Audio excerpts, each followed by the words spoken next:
This program features live coverage of an African safari and may include animal kills and carcasses. Viewer discretion is advised. We are in South Africa for a beautiful safari, and it's much warmer out here. I hope you've got your things because it's live and interactive just for you.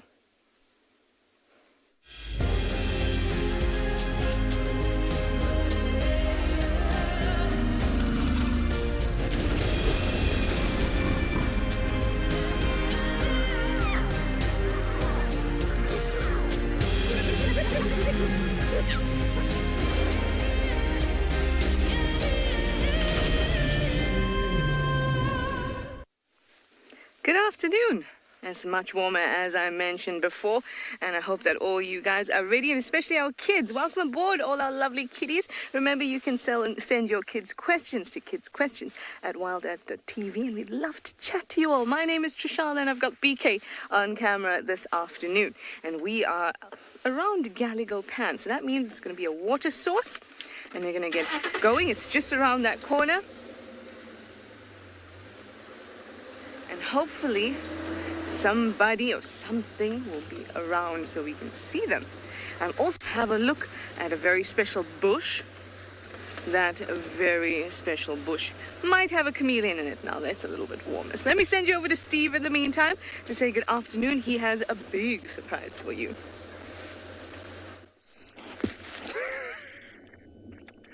Good afternoon, everybody. Welcome to my vehicle just down the road from Trishana. My name is Steve, and I'm joined by Darius on camera. Welcome to our side of the show.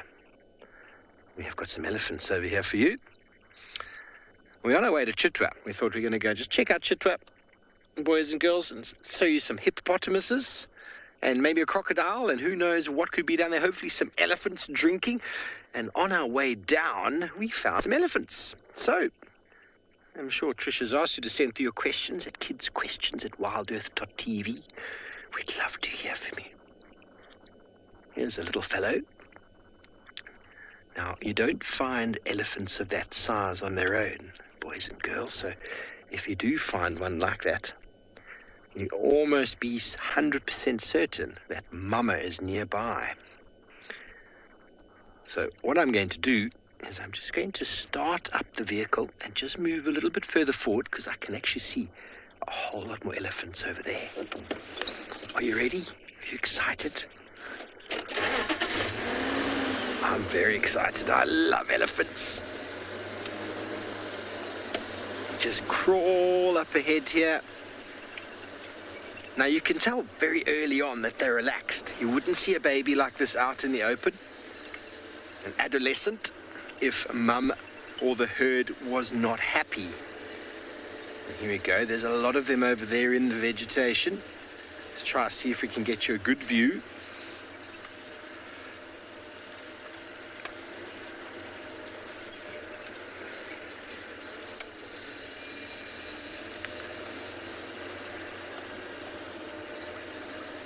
There we go, Davy. There we go. We've got 1, 2, 3, 4, 5, 6. Total of 8, 7, 8, 9. A total of 9 already that we've counted. The elephants are busy feeding. Quite wonderful to be able to get this close to these giants. To view them doing their natural thing. This guy on the left, can you see what he's doing, boys and girls? He's grabbing the grass and then he's kicking it with his foot so that he's breaking the roots, and he's basically just getting the top of the grass, like mowing the lawn, really. He doesn't want the sand today. Oh, there we go. He got a bit of sand. Now he's hitting the sand off. Have you ever had a sandwich on the beach? You always get sand in your sandwich. It's not very nice on the teeth. Elephants try and avoid eating sand, but every now and again they actually do eat certain kinds of soil for minerals.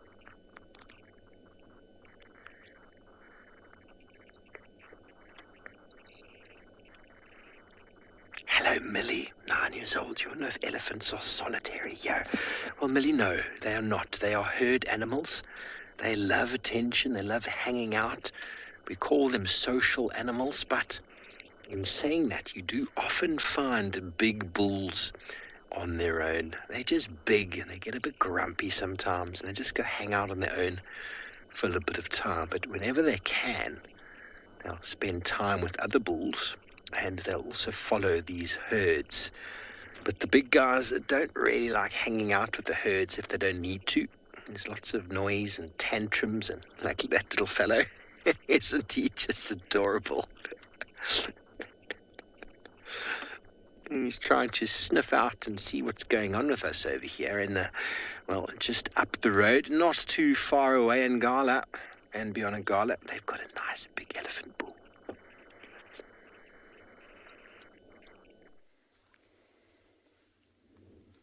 Good afternoon, everybody, and welcome to andBeyond Ngala. We've just found some very special elephants that are walking in the riverbed. My name is Eric, and behind camera, as always, is Owen. And we'll quickly have a look at these elephants before they disappear. They are walking. We've just missed them. They're coming towards a small little waterhole where they look like they were drinking. And where it differs from the elephants that you've just seen is that it's a different dynamic. So it's not a herd of elephants, but it's that one there in the front, a really, really nice big one, and then a slightly smaller one. And so it looks like an older, much more experienced elephant following, or getting followed at least, by a much younger elephant bull. And these two will basically just stick together. The youngster will follow this old one around and learn from him about the reserve and I guess just get some guidance. It's really, really nice to see such a nice big elephant like this. And the one on the right hand side seems like it's got a slightly damaged cartilage. You can see it folded over. I wonder how that happened. Sure, it's just maybe a slight birth defect. The way that they're heading is pretty much straight in the direction of where we saw those large herd of elephants that we ended the show off with this morning. And if you look at that one in the front, its trunk is very low down to the ground, and I'm sure it's just following the scent of that herd. And I'm sure he'll be making his way to try and figure out if there might be a female that's ready to mate. Just getting as much information within the scent trail that he's following. And just look at how steep the incline is there. He will choose the easiest way, but it will be quite difficult for them. You might see the head shaking back and forth as he's trying to get up that steep gradient. He chose not to. It looked like he was going straight there, and he changed his mind. A bit too much hard work in this late afternoon sun.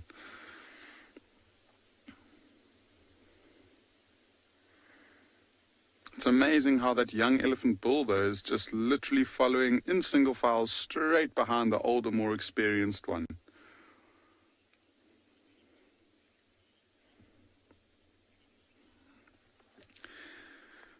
So these elephants, I think, are going to disappear shortly. We are going to continue on with our game drive and see if we can find some really cool things for this afternoon. We'll send you across to an unexpected visitor who's landed itself in a tree.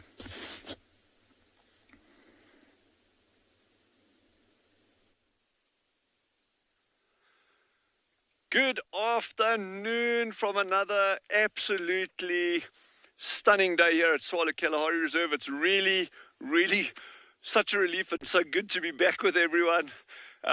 Jean-Andre, my master cameraman, on helping me out there, and my name's Dylan. For those of you who haven't met Jean-Andre and myself yet, I'm in a fairly unusual place here. We'll be chatting a little bit about these nests this afternoon as we go along. The reason I climbed up here is just to kind of give you some idea of the scale of these actual nests. These structures are massive, and this one that I'm actually sitting on, in terms of nest size for sociable weavers, is kind of average. So I mean, they can get a lot larger than this. And just to highlight the fact that you think you know a little bit about species, but then you start realizing how little you do know. And as I'm sitting on top here, you kind of, when you say, okay, well, they're going to go collect some nesting material, bring it back, and they're going to make the structure. And you kind of, there's like some coarse stuff on top, and they're using the grass underneath for for the nest chambers and lining it. But when you're sitting on top here, you realize how spiky it really is.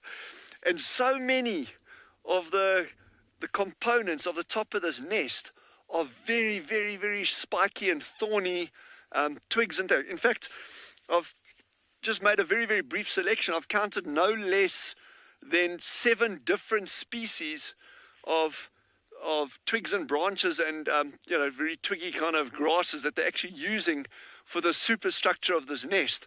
And then obviously the stuff that they're using on the inside for these nesting chambers will be a lot finer, because that'll retain heat and help insulate the nest far better than this very, very coarse stuff.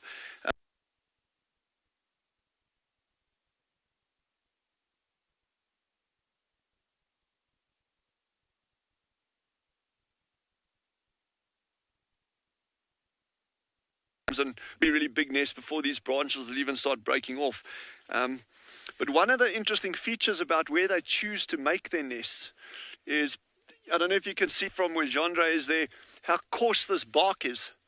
This bark is super, super rough, and that's when they start the initial nest with a little bit of nesting material. These coarse pieces here, they'll do it by actually starting to thread it in to trees with a very, very coarse bark. They can't do that on trees with very smooth bark, obviously. And as the nest kind of grows and then starts expanding onto the slightly smaller branches, then it creates that sort of superstructure of its own that further supports more the nest building. This is really, really amazing to actually be up here and seeing it from above. What I'm particularly interested in, and Gendre and I were chatting briefly about it the other day, is to see we are now pretty much going into the middle of winter here. We are getting well below 0 in the evenings. This morning we were pretty chilly out there, but we're still seeing a lot of these sociable weavers actually nesting, breeding, not nesting, breeding. So a lot of these guys have got chicks, but what we've noticed in areas where there's lots of grass, those are the nests that tend to be still having chicks and eggs now. Well, we don't know about eggs, but definitely chicks. A nest like this where the ground surrounding it is pretty bare, and there's a waterhole close by us, so you're getting that natural trampling effect, what we call a biosphere, the area of impact around a water point, totally natural. There's obviously less vegetation, and less vegetation in turn supports less insect life, which is very important for these birds when they're feeding the chicks. So that may be a reason why these birds aren't nesting at the moment and others are. I think what we're going to do is I'm going to try extricate myself from this tree somehow. Gendre is not going to film it because I'll make a complete embarrassment of it. But in the meantime, head back down to the low veld and see what they got down there for you. Wow, this is super spiky. Welcome back to the east, everybody. We have found a wonderful bird. You don't often see them on the ground. I must admit, this is probably the first time I've seen one coming down to the water to drink. This is a female Battalier eagle. Isn't she pretty? A beautiful red face, the black on the body, a little bit of white on the wings. We've had a pair that's been breeding very close by for the last few years. Their nests are up in a big tree nearby. It's going to drink. That looked tasty. See, even these big birds are a little bit reluctant to drop their head. And danger comes in all forms out here. They feel far safer when they're in the tree than they do on the ground. Eagles are not really designed to be walking on the floor.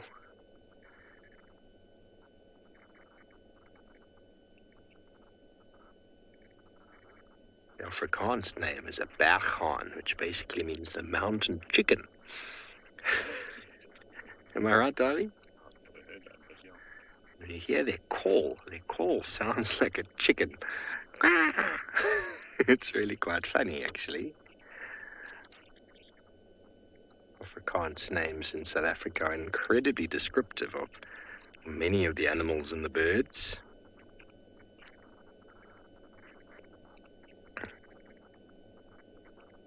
But probably one of the most easily recognizable of our medium to large size raptors here, with that red face.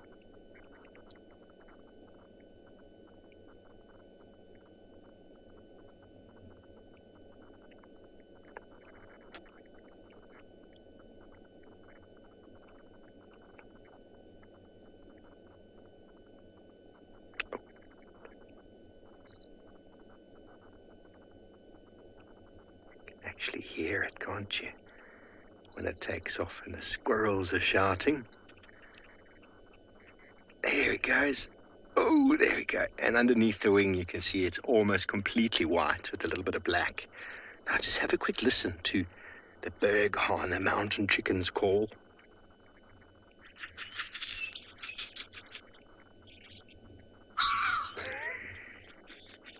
Any buffalo vehicles on full? Isn't that so funny?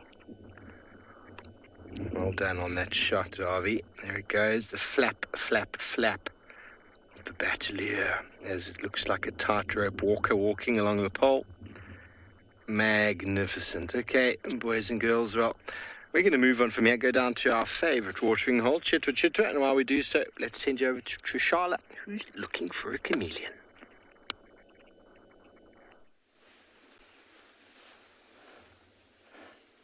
I am spying on a tree.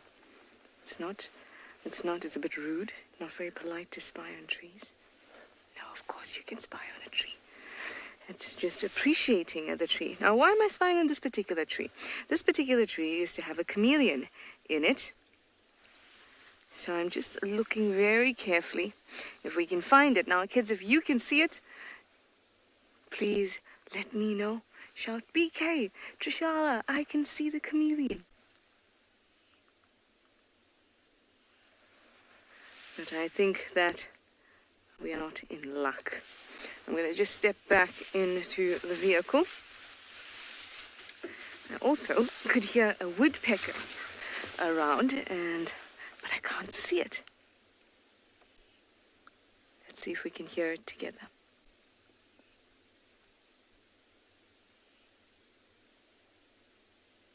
It went quiet just in time.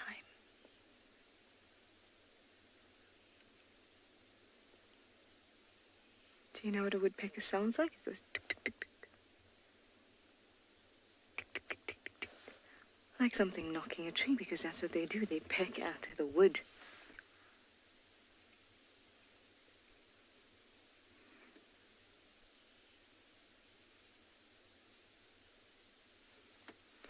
The woodpecker seems to have flown away from me. That's okay. There is a tree not far away where I know like woodpeckers like to hang out. So I'm going to go visit that tree. Maybe we'll be able to see some. What do you say? Let's go.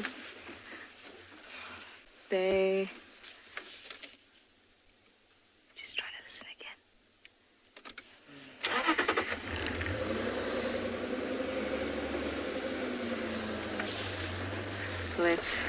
Let's go see what we can pick up. Hold on.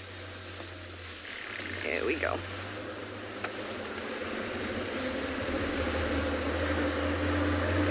So this morning was very, very cold and the chameleons were not around, and that's because they're reptiles. So it's very difficult for them to do anything when it's very cold, because their temperature of their body is maintained by its environment.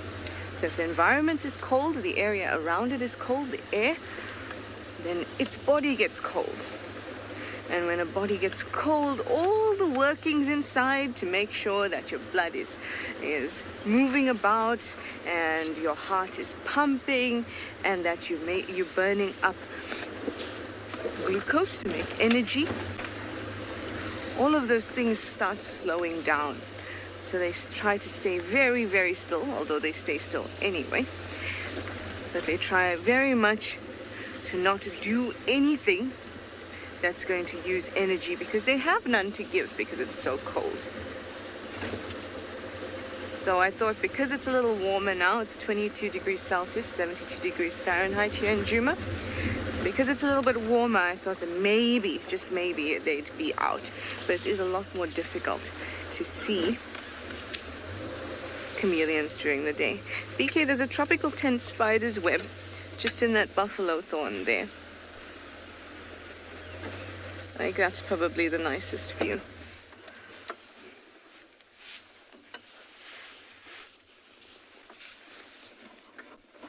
There we go.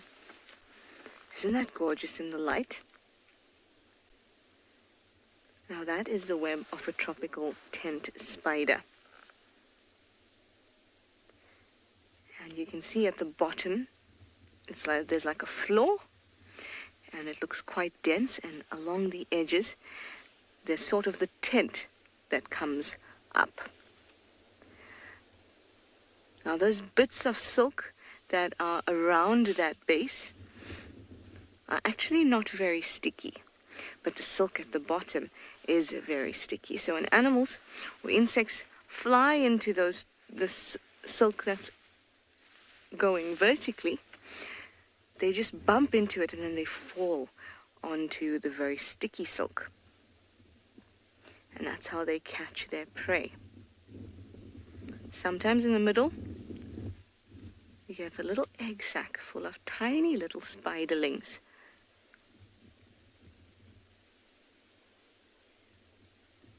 But this one doesn't have any. Now, to survive the winter, there's a few things that insects can do.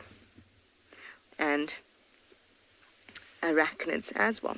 Basically small, tiny little critters. And one of the things that they can do is be in a particular phase of their life. So they're not adults when it's cold. Then they will die because it's not the type of environment that has lots of resources or lots of food or water. So when it's very cold, spiders and other insects, spiders are not insects, spiders have 8 legs, so they're arachnids. Insects have 6 legs. So during this time, maybe they'll be in an egg, maybe they'll be in a larva stage, pupa, and that's how they'll be able to survive the winter. Other strategies for surviving the winter include estivation. That's what reptiles do. And that's when they just take a pause. It's similar to hibernation, but hibernation is a very deep pause, whereas estivation is just a subtle pause. If something changes in the season, maybe one day it's sunny, one day it's not, then they can wake up from that estivating state and go about collecting resources.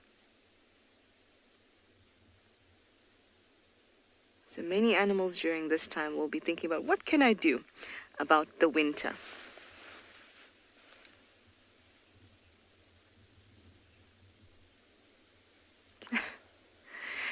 Chase, you're 7 years old and you have a very, very important question. A question that I myself contemplated last night. You'd like to know, can good things happen if you get bitten by a spider?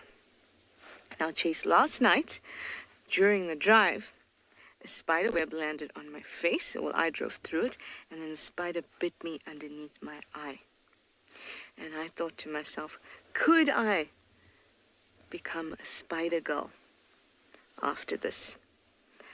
Unfortunately, I woke up much the same as I did when I went to sleep. So no great things happened to me, unfortunately, but there is something that can happen to you if you get bitten by spiders. That is a good thing. And that is, you might actually get used to the venom. So the more you get bitten by spiders, and the same thing goes for snakes, your body starts to produce antibodies and other sort of defenses. It's not just as simple as antibodies. Your body starts to produce these defenses that are in your blood. And the more often you get bitten by these things, the easier your body can actually cope with it. So that's one of the good things about getting bitten by spiders, but you have to get bitten by a lot of spiders. And it's got to be in small doses, and that's very hard to control. So people who have done this to try and protect themselves, like many herpetologists, who are people who work with snakes, they sometimes just inject themselves with a little bit of venom periodically, so that they can get strong against it.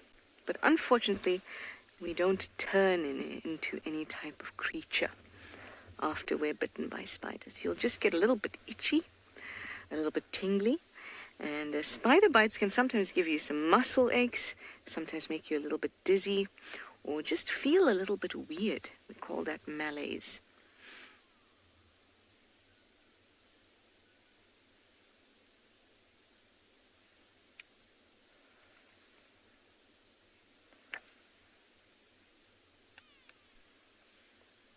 Ah, Joshua, you're 11 years old from Australia, and you have a very cool question too. Why is it called a buffalo thorn tree? Well, that's because it has some really nasty thorns in them. They have thorns on both sides of the stem, and one thorn goes straight out, pointed, and the other thorn curves, so you can very easily get stuck into that tree, and it can be very, very nasty. I have gotten stuck in that tree very many times, and it is not pleasant. But if you have very thick skin, you can use this tree to help protect yourself, and that's why it's called a buffalo thorn tree, because buffalo are known to sometimes, when they're pursued by a lion or any other creature, maybe some hyenas are around, whatever it is, but mostly lions, when they back up into this tree, those lions can't get to it because their thick hide protects them, but the lion or predator doesn't get protected and can actually get quite injured, like myself on many occasions. That's an excellent question. Thank you guys very much. Now, Steve has something special for you, and I believe it's a little bit stripy and a little bit horsey.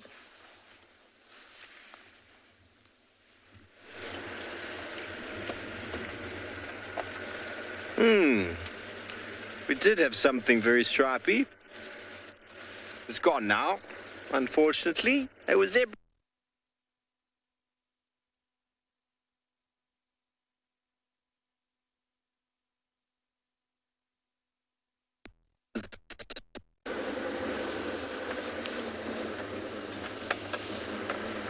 Sorry, guys. I think maybe all the excitement about seeing the zebra with Steve must have just made everything too excited. But that's okay. You still have me, and now we've just moved along from the buffalo thorn tree and the tropical tent web spider. And we're cruising along and see what else we can find. Now, around camp, there has been a naughty hyena.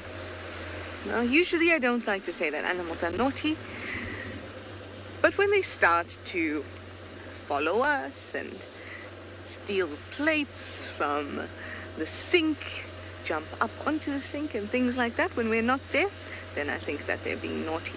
So I'm actually going to go swing around and see if we can find it.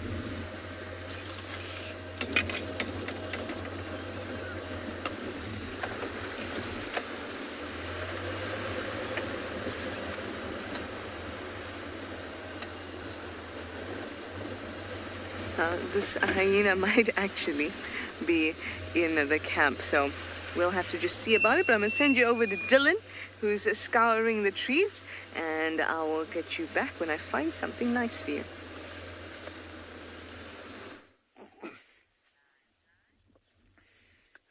So we've got a stunning little bird here called a pearl spotted owlet. It's kind of sitting right in the shadows there, deep in the shade. So it was a very, very lucky spot.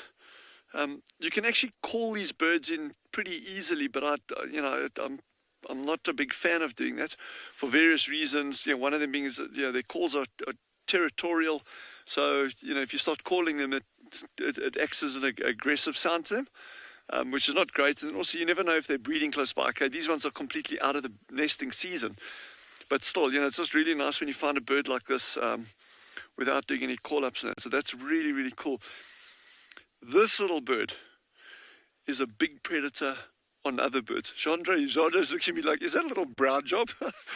So it's a very big predator on other birds, and not exclusively, but if it starts calling or it moves, you'll often see birds will start following it and mobbing it. And so the argument is, well, if it calls and other birds start mobbing it, they can see where it is. Well, how's it ever going to catch a bird? And there's one line of thinking which is very, very interesting. They're saying birds will start mobbing this little owl. Okay, he calls and often will sit out in a prominent position. He calls, birds start mobbing him. Then he just sits dead quietly, not moving or anything. And over time, they start losing interest in the owl, and they kind of like forget about what he's doing. And that is when he starts catching things. That's the theory. That's one theory that's been put forward. In fact, you can see the birds landing on top of the tree now. They're actually aware that owl is that owl's actually in there. So you probably find that those birds were sitting watching that owl from a distance already when he flew in and landed in this tree here. And there's actually another little one somewhere inside. Genre probably won't be able to see it from where he is, but there's another tiny little bird in the canopy of this tree off to the left. And now you're not going to be able to hear it through our mics, unfortunately, but these birds are actually starting to alarm call. So now they're saying, "Hi, owl, we know where you are, we've got you." And that, again, with any predator, that's where the waiting game comes in. If he gets an opportunity of catching those little birds, they're minuscule. They're probably, I'd have to check exactly what the figures are I'm going on. They're probably 15 centimeters, 16 centimeters tall. The smallest owl we have, compared to the giant eagle owl, those of you with us with a giant eagle owl, there's a bird that's getting over 2 kilograms, the big females. This little guy weighs a couple of grams. I'm going to thumb suck and say 150 grams. I'll actually have to check that up for you. But they're very, very small little owls. But even then, they're capable of catching things their own size, doves, that kind of stuff.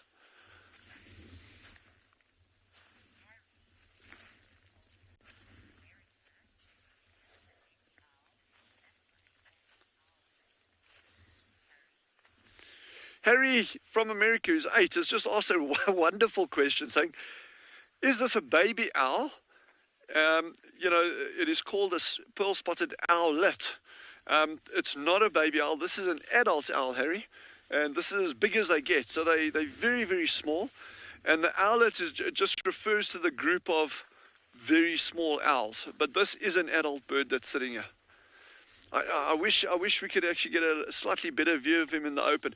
But if we move the vehicle, if I walk closer, he's probably just going to fly, which I don't want to do. We've spoken about it before.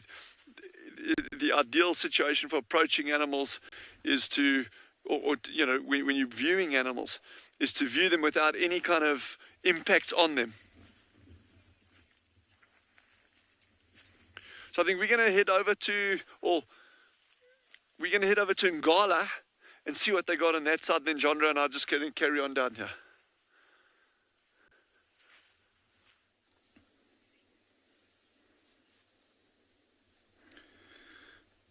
We've just come around the corner and seen a magnificent giraffe over here. You can see he's enjoying the nice afternoon light.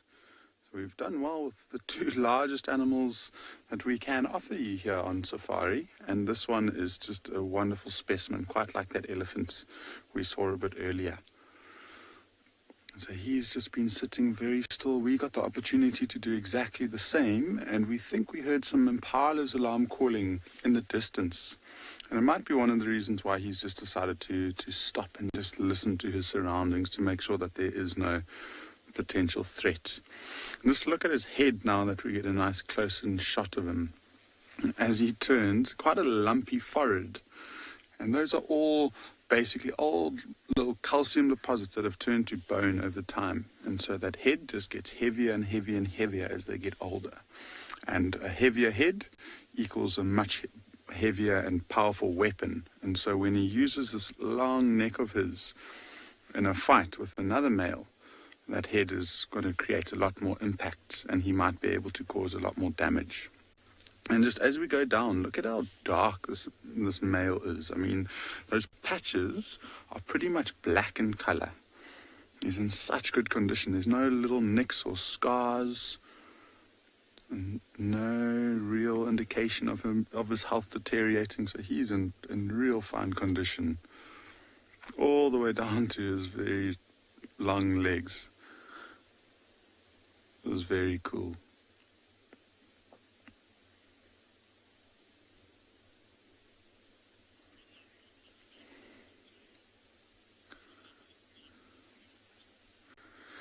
Yeah, so I don't think we'll be going anywhere just yet. We might stick around just to see if he decides to move any closer. But apparently Taylor's got some hornbills being quite active, so we'll send you over to her quite quickly.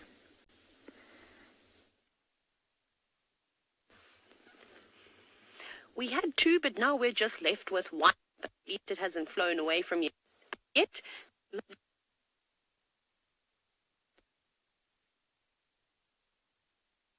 From the road. We did have a few more animals for you, but they have since run off, but maybe we will at some point.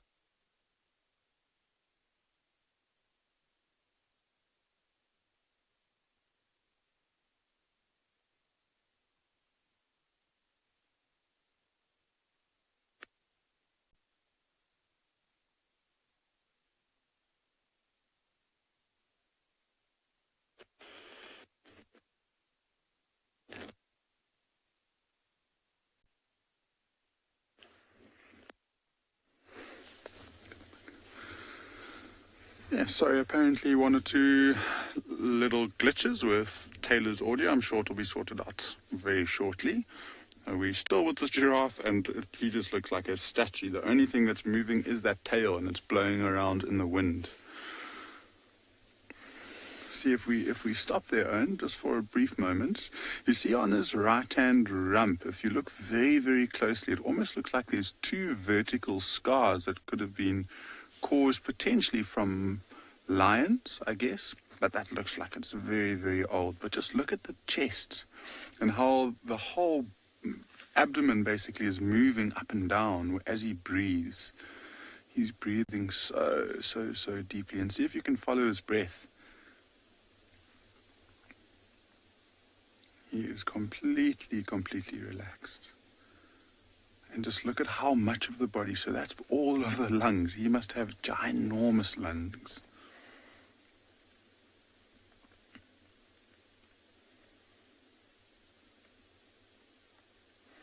And such a big, powerful neck muscle too.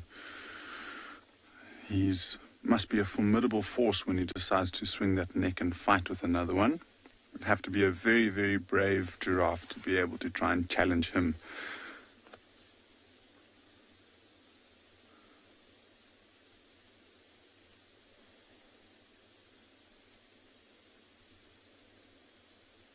I just love how those ears are moving from side to side. So not only is their eyesight really good, but they depend on their ears too, to just make sure that there's nothing moving very close, and that could be a potential threat. And you see that one is focused on us a lot of the time, just making sure we're staying at a reasonable distance. If we were to get any closer, or if we were to hear the footsteps of us rustling up to him, he would probably react a lot more differently. But just listening to us and making sure that we're not trying to harm him is more than enough for now. I'm surprised that we haven't seen any oxpeckers on him. I can hear one or two around, so we might get... Oh, there we go.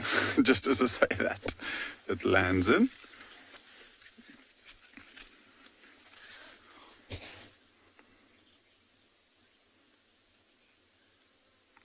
So, Brogy, you're asking if there's different nationalities of giraffe. And I'm not sure how many giraffe have passports, so I don't know if I'll be able to answer that for you. But there are different species of giraffe. And in those species, you get different species in different countries. So I guess you could call them different nationalities. So in South Africa, we get the southern giraffe or the southern African giraffe. And then once you start moving north into the continent, you get different giraffes. And I think, if I'm not mistaken, if it's not subspecies, it's individual species, there's about 9 different subspecies or species. And the way that you tell the difference is by the patterning on the coats. And one of the most picturesque giraffe species, for me at least, is a reticulated giraffe that you find all the way up in East Africa. And they've got it's almost like squares in their patterning. You get another giraffe called a Rothschild giraffe, and they've got a lot of white in between those dark patches of coat. I'll see if I can show you quickly. Here we go. And if you wouldn't mind, just to show you what a few of the species look like, and they're very, very similar for the most part. And these are just a couple of them. So this is the reticulated giraffe that you find all the way up in East Africa. So very, very beautiful. You see very thin lines and very rigid markings. And then the Maasai or the Kenyan giraffe. And then this is the Rothschild giraffe that you find. Oh, sorry. There we go. Sure. All the way better. And then the Rothschild giraffe with a lot of white, and then this is the one that we find here. So I don't know if there's any more out there, but those are all just different subspecies. There we go. So that, I guess, could count as different nationalities. Yeah, cool.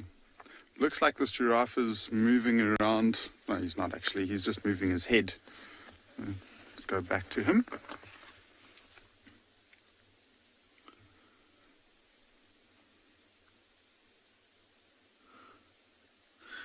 Yes, a few comments on how well used this book is. It's the first book I started off when I was guiding. So it's been with me for about 5 years. It survived countless rainstorms and countless times me dropping it in the sand, but it's still one of my favorite books to use.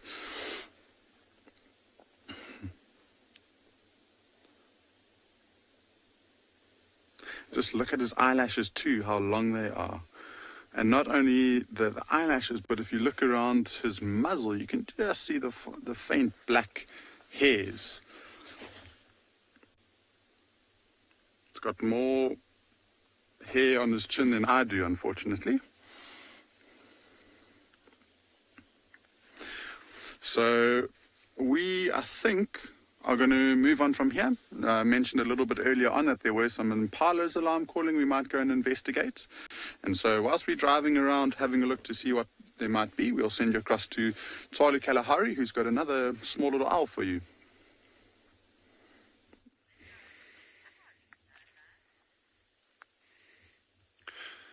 So we've just got a much better view of this little pearl-spotted owlet. The birds just started harassing him in the tree that he was sitting in, and then he just flew out into the open. Another interesting thing about these birds that I love, and there's a lot of examples of this, is it's a kind of mimicry. So mimicry is using a color pattern or a shape or a design that looks like something else to try fool another organism into thinking that you're not what you actually are. And he's got 2 beautiful, what we call eye spots on the back of its head. So whenever he's facing away from you, you see these 2 black spots that appear to be eyes. And the thinking there is that any predator that may be approaching it from behind would think, well, it's actually being watched and not go for it. I don't know how accurate that is. I mean, you'd actually need a whole lot of data and sample sizes through solid research to say, well, in a population, an X population of owls, here's a control and here's one with the eye spots, and the control gets eaten so much more than the ones with the eye spots. Then you'd have it. But that's the thinking behind those eye spots. And very often you just need really kind of dig down into these things and say, well, is that actually why they've got those eye spots? It may even be Perhaps I'm just thumb-sucking it. Perhaps it's mate recognition from a distance. You know, you got little birds that you see how cryptic they are. Okay, there's another owl there. I can go in. Their primary predators would be other small raptors, what we call accipiters, little goshawks and things, and other owls. So I'm not going to go too close. I don't want him to fly off there.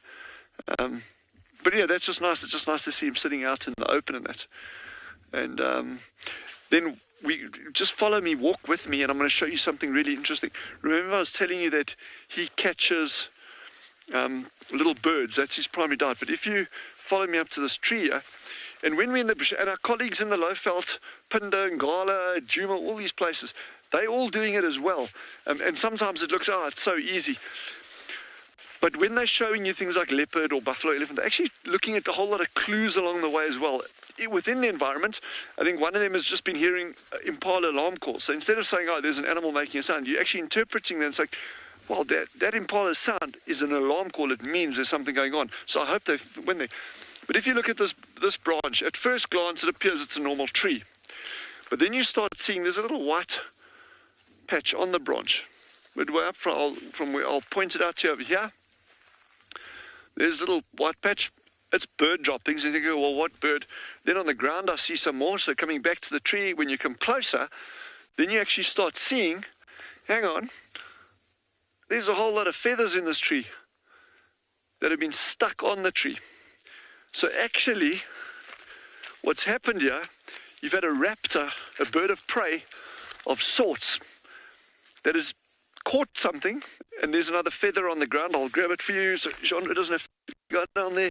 There's a feather from a dove on the ground. So a raptor caught a dove. It could be a Lana falcon. It could be one of these, what is this little owl called that I told you now? Thank you, Mr. Roberts there, pearl-spotted owlet. But going by the size of the droppings here on the ground, I don't think it's a pearl-spotted owlet. There's probably more likely to be some, like a pale chanting goshawk or Lana falcon or something. But anyway, so you piece your environment together. You don't just go and like, there's an impala or there's it's a white patch on a tree. Try and interpret that. And again, if you're in your garden, there's fun little clues all the time. Holes in your vegetables. There's something eating your vegetables, then you go look what it is. So, it's about interpreting the environment that you're in. So we're going to carry on driving and interpreting what we're seeing here. And it's great having you with it. But in the meantime, I think head over back down to our colleagues in the Lowveld. I think it's Dave. They've got something really cool for you as well.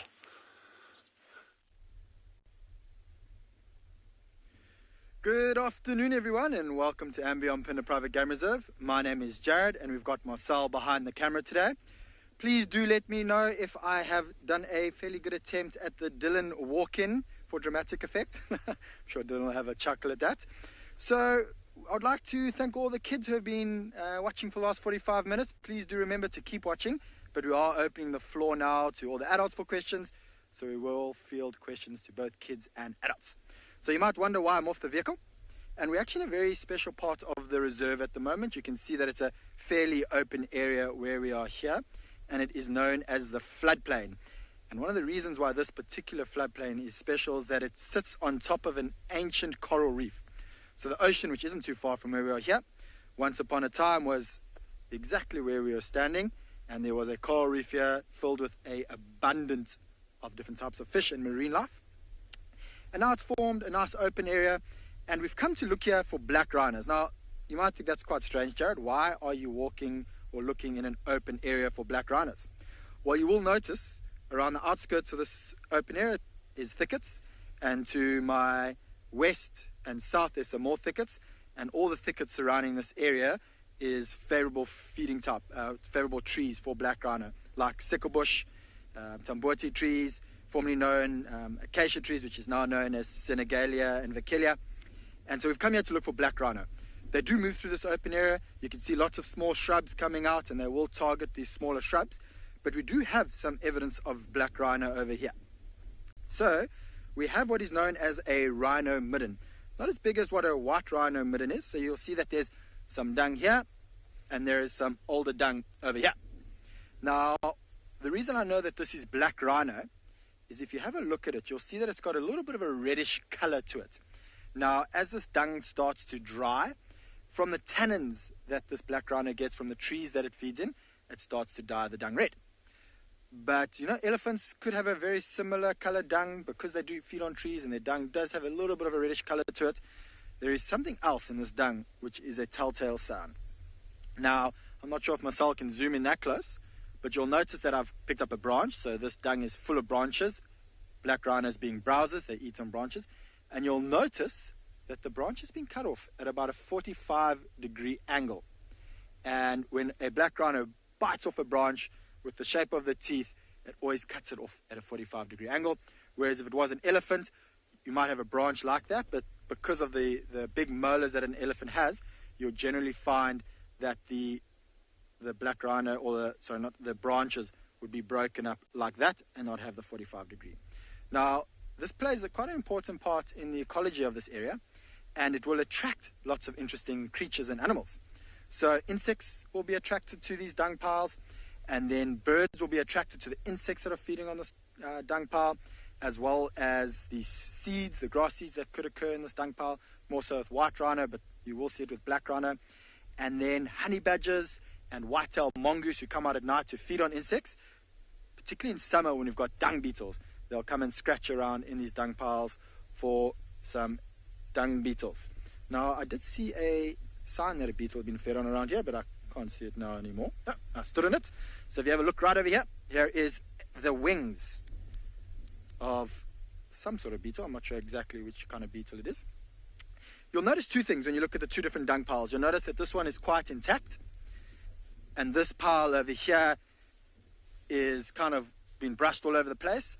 So this is a much older dung pile, and that is because the birds have come and they've scratched around through the dung and spread it around a little bit. This dung pile, on the other hand, is probably maybe a couple of days to a week ago.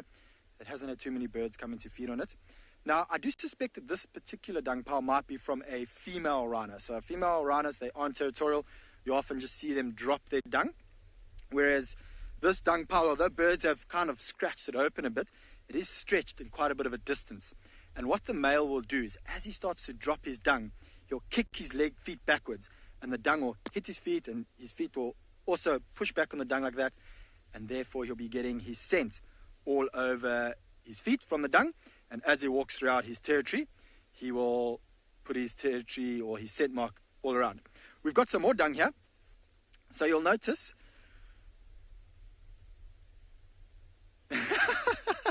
Alicia, you're asking, can I get sick from digging through this dung? I don't think so. So if this was from a predator, from the rotting protein that the predator's scat would have, so when we talk about dung for a predator, we talk about scat, you would not want to touch that. There's lots of bad bacteria in there that you can avoid. I'm pretty confident that if I had to put my finger in here and put my finger in my mouth, probably nothing will happen. There's something that we do with kids, which is quite fun, is we all stand in a row and we take impala dung, which is much the same as this, just grass, and we put the impala dung in our mouth. It's called impala drolspuch. And you try to see who can spit the impala dung the furthest, and to my knowledge, no one's ever got sick from that. And while we're on dung, you'll notice I've got a little bit of dung here. And when I look at this dung, I can't help to think that it looks like the icing on a cake. And basically, to me, what it looks like is that someone's taken, I don't even know what you call those fancy McGaffers that you squeeze icing onto cake and you make those patterns. But to me, that's exactly what that dung looks like. And so we know, judging by the size and the shape of the dung, this is from a wildebeest. Now, a buffalo dung can look a little bit similar to this, but you will find that the buffalo dung is a little bit larger. And we do have some wildebeest. I'm not sure if Marcel can see it where he is, but we've got a nice large herd of wildebeests off in the distance. I'm just going to reverse so Marcel can see it. And while we're looking for black rhino, I do expect to find big groups of wildebeest, zebra, potentially white rhino here. As the evening starts to set, giraffe love to come into this open area to sleep where it's safe. There we go, Marcel. You can see the herd of wildebeest over there. And I don't see any black rhino yet, but what a treat it will be if we can find some black rhino, don't you all think? So, I think I'm going to carry on. Let's go see if we can find something special like a black rhino. Could be white rhino around here as well, which will also be nice to see. All right, so while I go look for one of the pachyderms of the bush, the black rhino, let's head over to Tswalu, who's got a pachyderm that likes water.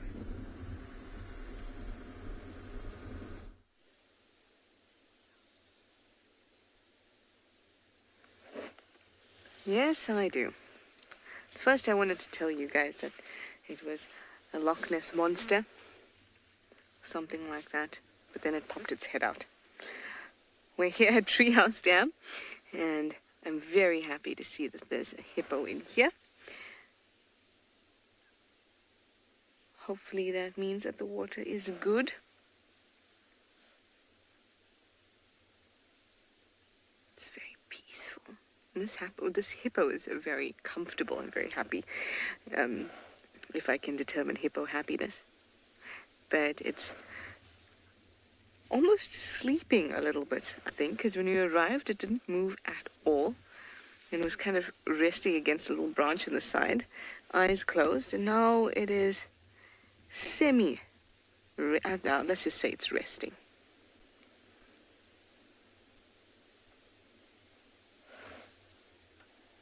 I can hear some ellies in the distance too.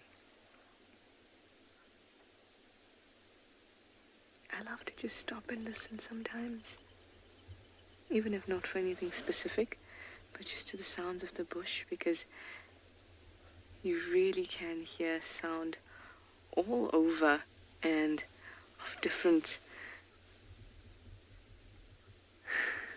kind of pitches and tones. It's just beautiful. This guy is oh, good morning or good afternoon to you.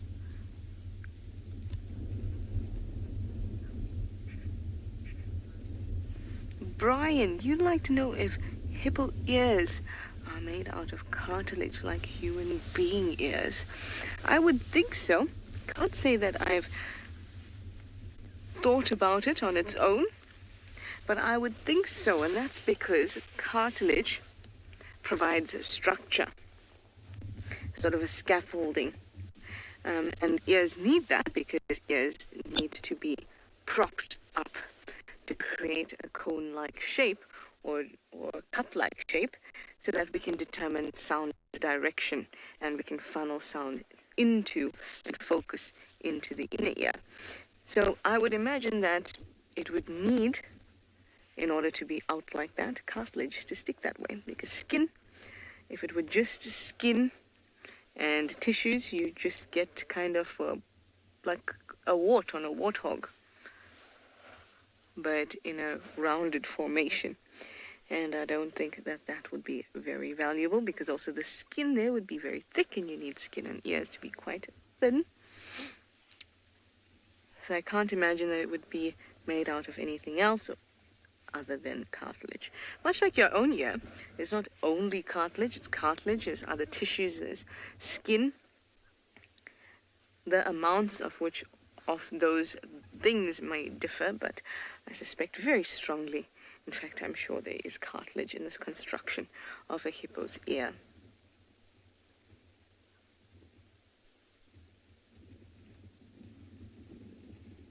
He's almost shy. Now you're having a conversation about poo, and no conversation about poo is complete without talking about humble Pua the hippo.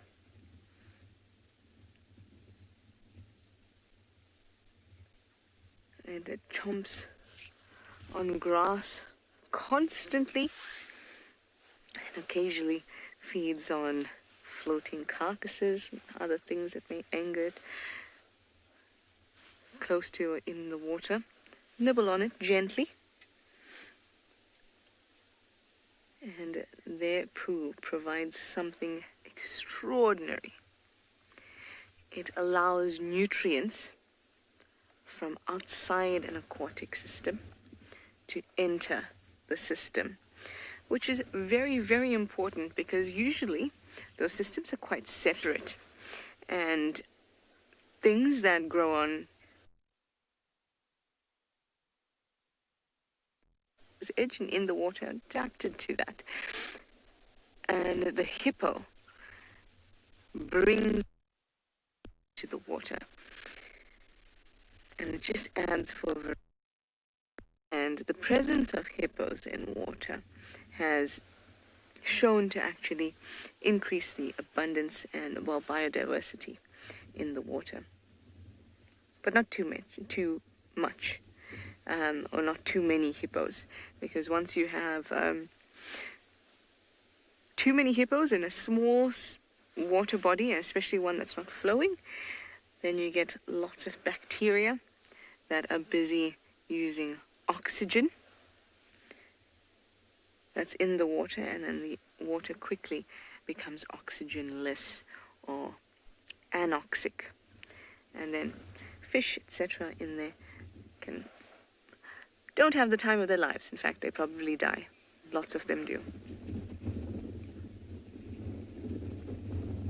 3, 2, you'd like to know if hippos float or they constantly tread water.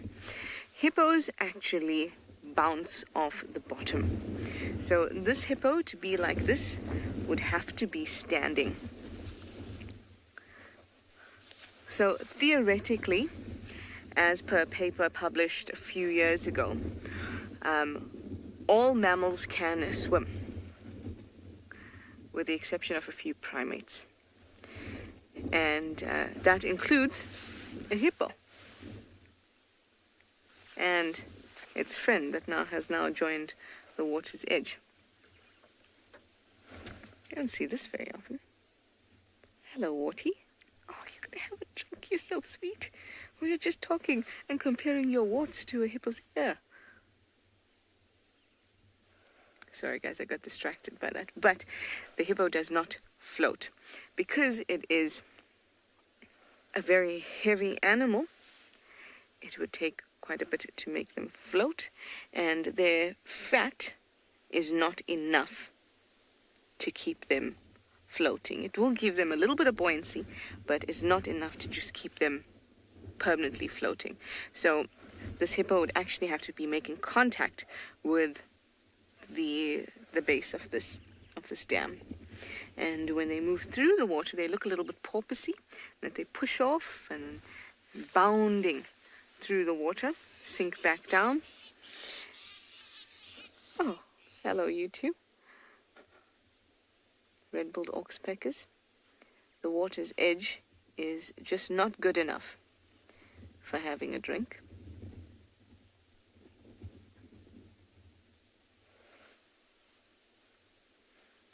This is a very active treehouse dam, guys.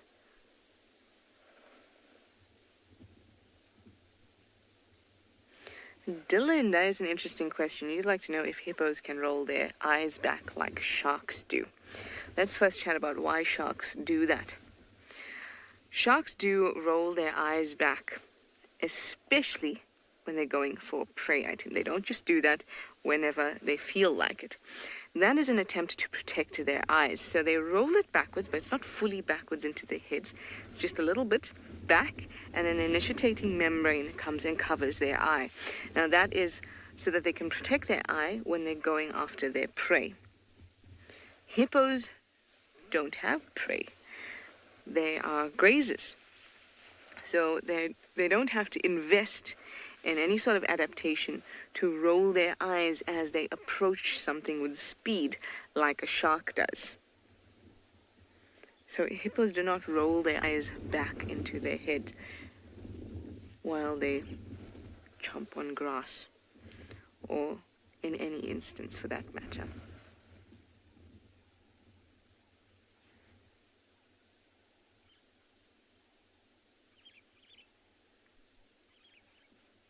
What they do have is an excellent position of their nostrils, their eyes, and their ears, so that they can keep the majority of their body in the water while still having most of their senses out and about and constantly surveying around itself.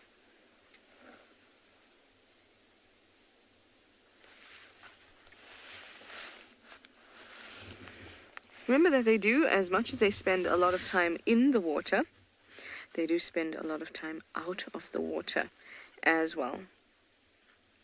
Because when they feed, they come out for many hours a night, 4 to 8 hours a night. Average is about 6. And they'll graze around, eating and then coming back.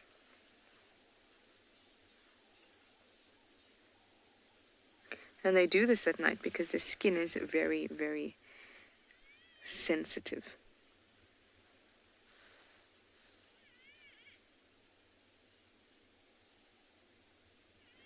Like most mammals, it does have an nictitating membrane, in fact, like most animals. But that is to protect its eyes when diving and things like that.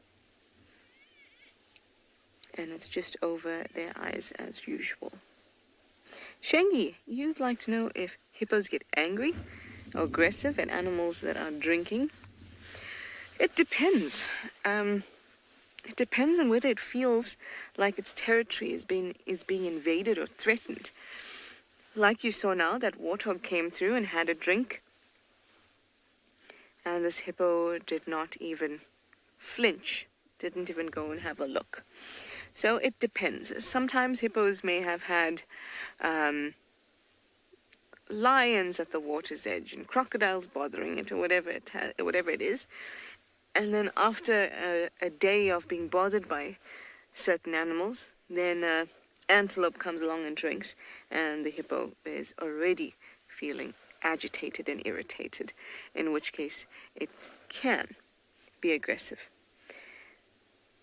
But it is not a rule. Definitely not a rule. They are fiercely territorial, and the water is their area, their spot, their territory. It's their space of safety. And if they can't get to water, they feel very, very, very vulnerable. And that's when any animal can become aggressive, no matter what that is. You put an impala in a corner, and you're suddenly coming towards it, there's nowhere else it can go, there's no escape, and it's starting to feel very vulnerable. It can do a lot of damage to you. It doesn't matter what animal it is. No animal wants to feel like it's cornered and vulnerable. For hippos, that safety lies in the water.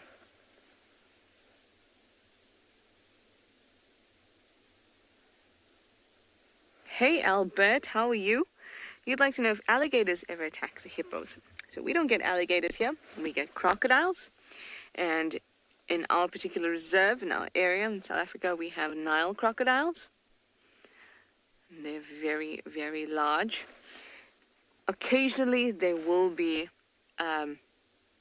interactions between a crocodile and a hippo, and that's because they share the same area. They share water, and they share permanent water bodies. So there can be some aggression between the two of them, but neither seeks out the other.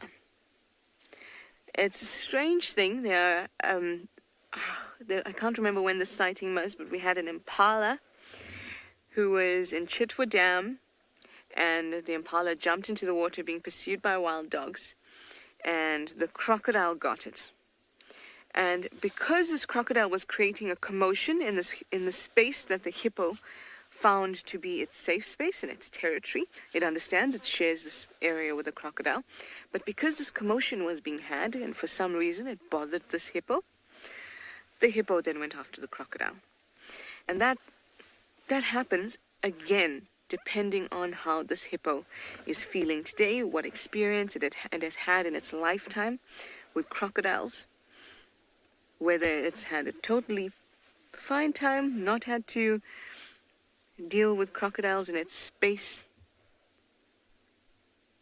Maybe the blood in the water is bothering it, whatever it is.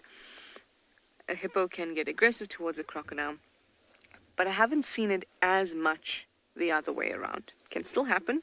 Crocodiles being quite aggressive with hippos, and calves can be taken by crocodiles, but again, being in a pod of hippos, you are fiercely protected.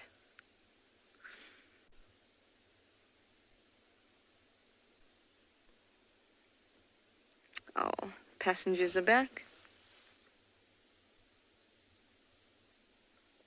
Yep, gotta have a drink. So cool. Anyway, that was awesome. Nice time at Treehouse Dam. So I'm going to send you over to zebras climbing a hill, and I'll see you in a bit.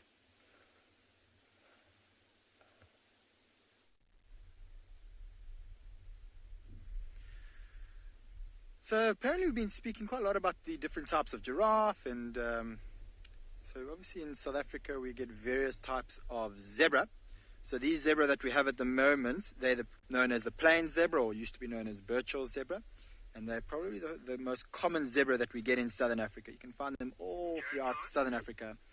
And one of the other zebras we get, which you find more in the Cape, is known as the Cape Mountain zebra, as well as the Hartman's Mountain zebra. They're two subspecies of each other. Now, one of the big differences between the plain zebra and the Cape Mountain zebra is if you have a look at the bellies of these zebra, do you notice how the stripes join up right at the bottom? So their stripes continue all the way down to the bottom, where the mountain zebra generally has, or not generally, it does have a white belly. I'm just trying to see in my book quickly if I can get an example. And something we noticed in this particular group of zebra, also some call them a dazzle of zebra, which is quite a fancy little name for zebra, is that a lot of them have scarring on them. And I can't see the one now. I think we've just lost him. We could see one of the big males or stallions of this group survived the attacks of a lion. There was quite a big scar on him. And quite a few of the other zebras had little scars. And those were all the males, and that would have been from fighting with each other. So I do want to edge forward a little bit. I think as we rise up a little, you'll see that it's actually quite a large herd of zebra here. I counted about 30 or so, although we can only see about 4 or 5 now. Oh, big bump. Hold on, everyone. I will stop shortly. And I can see the male with the big scar on his rear end. So Marcel, if you look straight over my head in the middle, you can see the big male. Now you'll notice there that the stripes do not join up. And that is quite a significant scar. It doesn't look fresh, so maybe a couple of years old.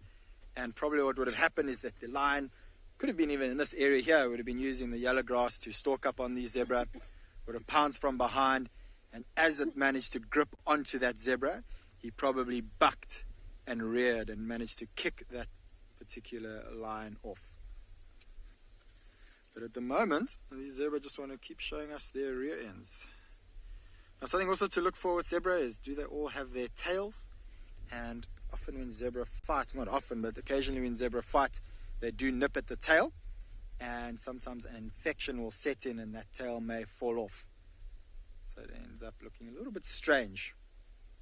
And poor zebra do need that tail to flick off flies, although they have a very clever adaptation to be able to help the flies. You'll see that they're black and white, and some recent research that has been done at one of the universities in England, they've been able to prove that the stripes of a zebra actually confuse the eyes of flies, particularly the tsetse fly. And with slow motion camera, as they started to film the flies starting to land onto the zebra would, the flies would kind of bounce off. They couldn't land very well. So that is one of the few reasons why we might think that zebra have flies. All right, well, while we keep watching the zebra, let's head over to Tswalu to see what they have for you all. Okay, you're going on Springbok, eh? That sounded like a fascinating discussion Jared was having there about mountain zebra, and I'd love to try show you some more of our Hartman's mountain zebra, but in the meantime, we just spotted this little gemsbuck, a springbuck, lying down there in the grass. And we're just actually marveling at how well camouflaged it is. And if you think that the majority of your animals see in shades of grey, so we say black and white, it's kind of like shades of grey rather, and some of them have various degrees of colour vision as well. But if you're a predator walking along, let's say I was a cheetah and I was walking along through this grass, I'm standing kind of just over knee high, now. So if I was a cheetah like this, looking for prey, this is the kind of height that they'll be moving at. That springbuck, for all intents and purposes, disappears completely in this landscape, especially in light of the fact that it's lying down, it's not moving, and its colors blend in so well with the environment, coupled with an animal that's not seeing in color. That springbuck just becomes a non-entity for this cheetah. Some animals will use their sense of smell to actually locate prey. We know this. Honey badgers are well known for that. Then a lot of your scavengers, things like hyena, jackals, they will hunt using sight and smell and hearing. But a lot of your other animals are just going on sight. So, that kind of behavior there, I mean, we're not a threat to that springbuck whatsoever. So there's no, it's not freezing because we're here. But very often animals will exhibit what is known as freeze behavior. So a little steenbuck, it's a tiny little antelope like this, and hopefully we'll see more. It sees a predator, the thing just like freezes, dead still. And if that predator carries on moving, as long as it's at kind of a 20, 30 yard distance, that steenbuck won't budge. Hares, rabbits do it as well. Some of you may have seen the cheetah hare incident. That freeze behavior obviously didn't help with that particular individual, but very, very often it actually does help. So freezing or sitting still like that is a very important part of animal behavior. That springbuck's probably just ruminating. I don't think there's any, it certainly doesn't appear to be in any way concerned. It's aware of us, it's alert to our presence, but it's not worried. Now we just need the cheetah and the leopard. Ta-da!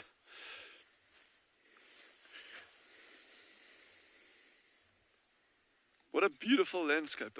There was a wildebeest here somewhere now. Can you see him? No. We had a...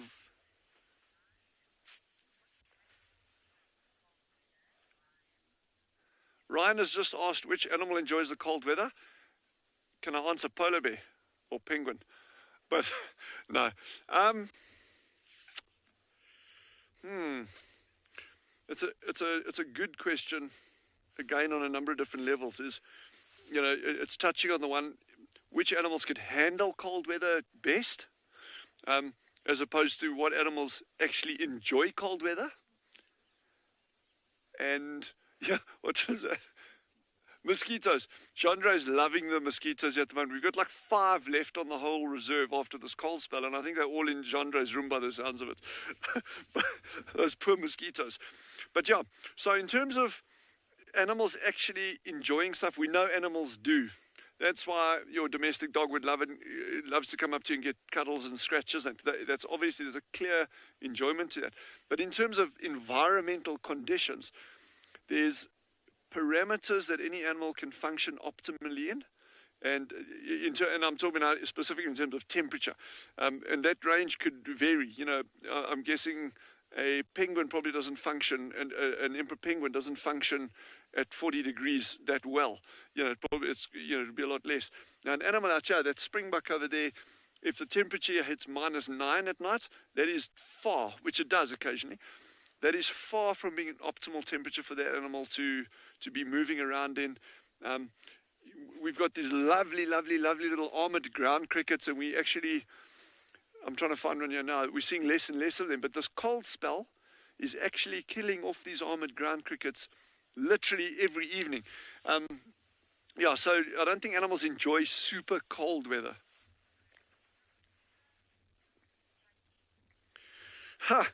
Now we're getting to the other ecologically good questions there. It's like, Jackie has just asked, what is the importance of a mosquito?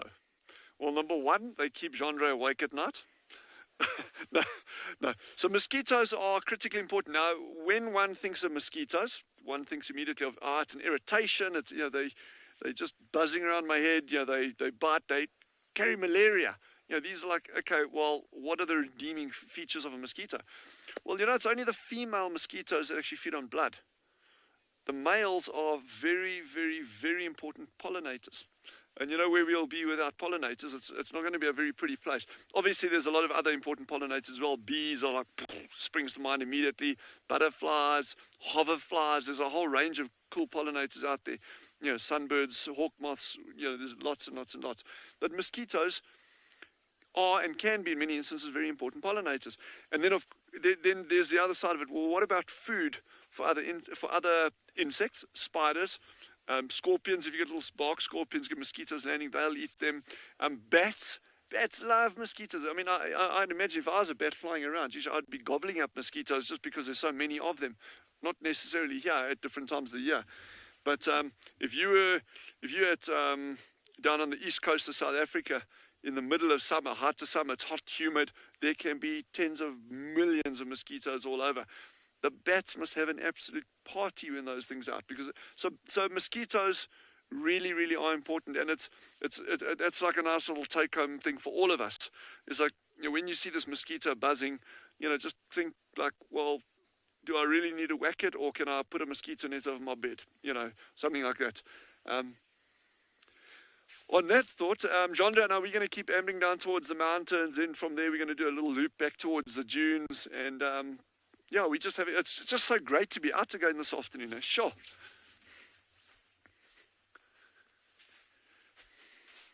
What a beautiful, beautiful afternoon. And how's those mountains? We're actually hoping to find a little herd of mountain zebra. We've got Hartman's mountain zebra.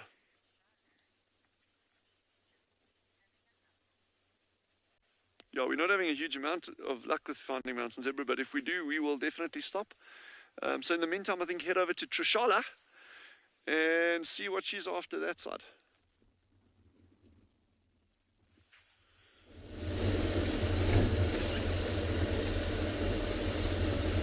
Dylan, I'm after you.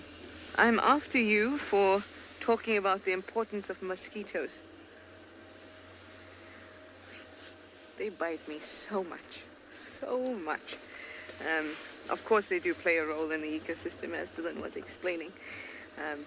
But an article that I read, by the way, brackets, this is a great way for you to understand how a personal opinion of a scientist can affect what information, even however relevant it is, will affect what's being said.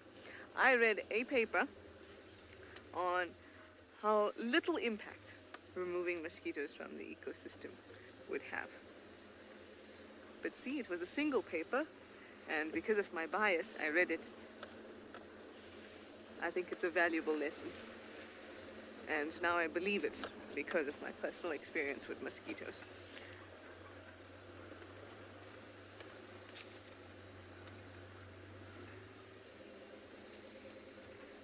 I bet.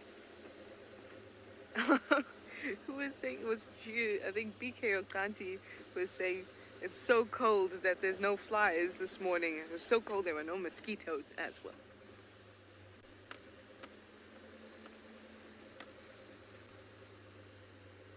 Hi, Carol. You'd like to know if animals can get parasites from vectors like a mosquito, or a tsetse fly. Can they get malaria? They can. Animals can. It's just that the way that it works in them is a little bit different. So malaria is quite a complex life cycle that depends very much on the type of antigens on your blood. So you know when they say you're type A or type B or type O. Type O means you have none on your blood surface, so no lock and key. And then A means you have them, and AB you have A and B type. And the way that the parasite kind of grows in your body and moves from one life stage to another depends on those types of antigens. So the way it affects other animals is a little bit different to the way it affects us. Oh gosh, I love that starling that just ran in towards the elephants as if to say, am I missing out on something?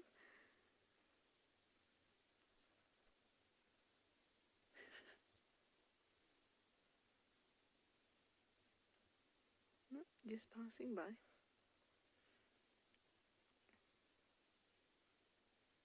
This is a very quiet elephant.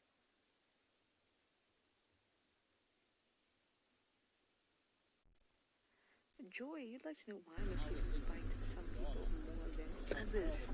That is a really interesting question, and the answer might surprise you. It doesn't have anything to do with blood type. It does have more to do with how much carbon dioxide you produce. Sounds weird, right? But that is it. So if you are breathing more heavily and producing more carbon dioxide, they can actually detect carbon dioxide. That's how they zone in on you in the dark, etc., is that they can detect carbon dioxide. So the more carbon dioxide that you produce, the more easily you are found by a mosquito.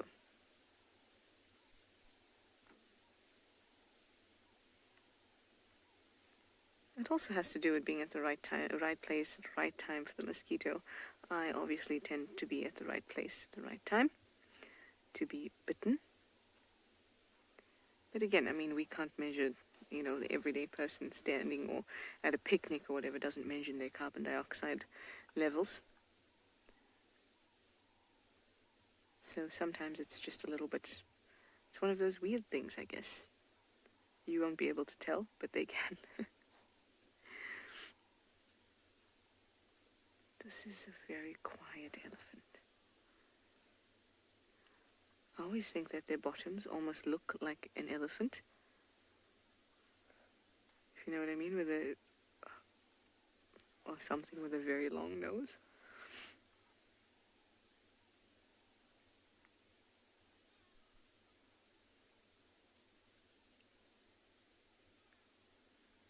Oh, why, thank you very much. It's going to move into some beautiful light. Hello, beautiful. You are just gorgeous in that light. I would love to move forward, but we're going to miss just how glorious this is because it will move off if I try to.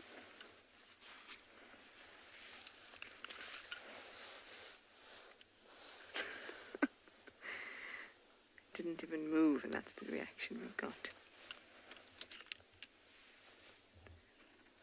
Let's move forward a little bit more now since it's across the drainage. Alright, I'm going to try and catch up with them, and I'm going to send you to our friend Steve, who's doing me a great service. He's checking an old den.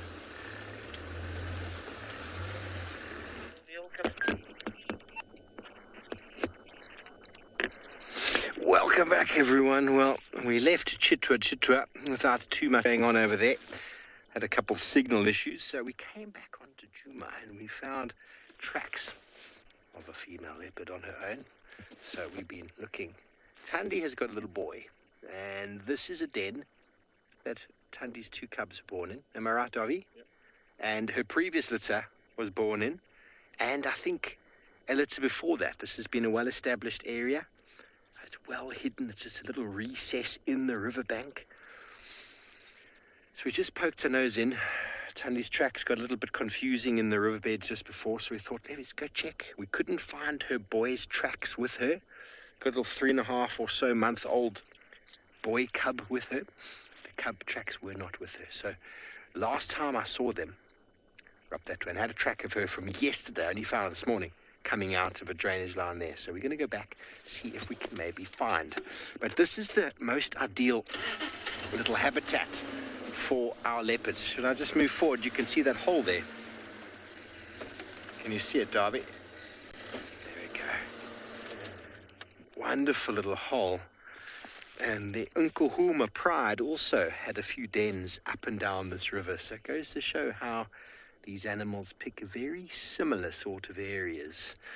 Okay, well, we're going to move on, see if we can pick up any sign of the Queen Thandi. In the meantime, it seems like Eric is on the move, checking out the water.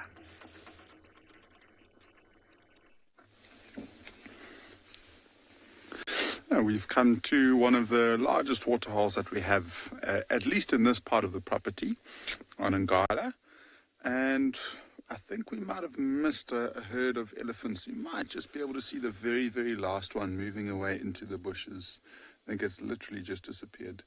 We didn't miss much. We came around the corner and we saw them walking into the bush, so it's not like we missed a whole herd of elephants drinking. It would have been nice to be here a little bit earlier, but we just missed them. Especially at this time of day, it's so nice to come and have just a quick little stop and listen and just spend some time at a waterhole like this to see if we can find any type of animal moving around. You know, it's at that time of day where the diurnal animals might still feel more comfortable coming down to drink, but then it's also starting to get to that time where predators might consider moving around a little bit. And after a relatively hot day, if they got out of the wind, they might decide to come down and have something to drink. You see, we've got one of the resident hippos.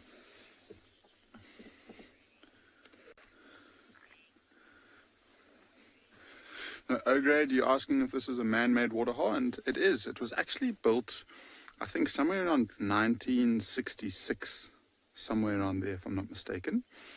And it's naturally filled, so this is just rainwater. There we go, and elephants come back in. One elephant has come out on the opposite end of the waterhole. But before andBeyond took over this property, it was actually run and owned by a German family by the name of Hohausens. And Alfred Hohausen owned this land from the 1930s. They built this dam in the 1960s and they named it Clara. And Clara is, or was at least, Alfred's wife. And so we've got Clara Dam over here, and in the very western part of the reserve, we've got Alfred Dam. And so these are the two major waterholes that we have in the whole entire property. This whole area, before people started using this area as a tourism spot, was quite a lot dry, and we didn't really have all that much water, especially in the winter time. So it's nice to see that we've got enough water here to attract animals into the winter time. So things like elephants might have moved off to different parts of the reserve in the Kruger National Park. Now they've got the opportunity to drink and don't have to move too far. But it has, I mean, in the last 2 months or so, it's resided very, very quickly, and I think it's a mixture of having quite a large surface area, so there's a lot of natural evaporation, but then also a lot of animals coming down to drink, I'm sure.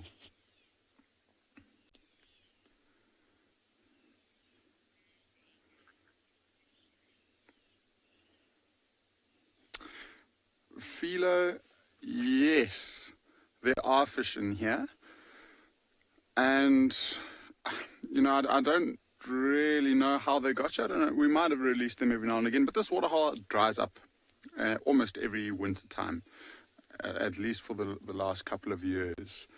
And so fish would naturally come in here, and a lot of the time they would have been transported by birds. So if the eggs get caught on the birds' feet as they're wading through water, they get displaced into this waterhole. And then things like catfish would be able to hibernate or go into a state of dormancy underneath the mud and just wait it out. You know, a lot of them will end up dying, but a few of them will survive. They're capable of breathing through the air. They've got something that's similar to a lung, and so they're capable of going into that state of dormancy for a number of months, waiting for the rain to arrive.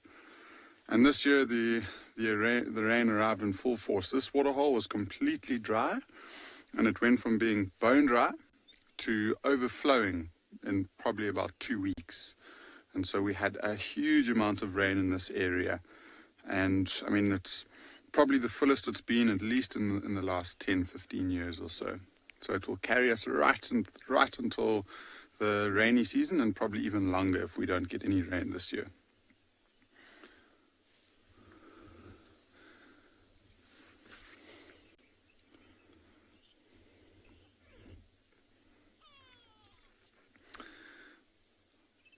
So I think are going to maybe stick around here for a few more minutes and see if any more herds of elephants come and take a nice quick little drink.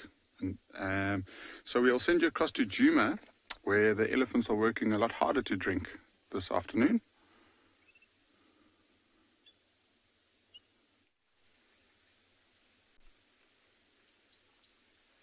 They are. They're working quite hard. But luckily, most of their work is done.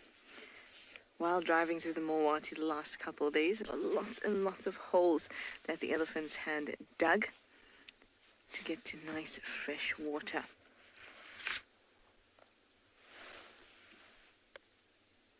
Sorry, just listening to the game drive radio for a second.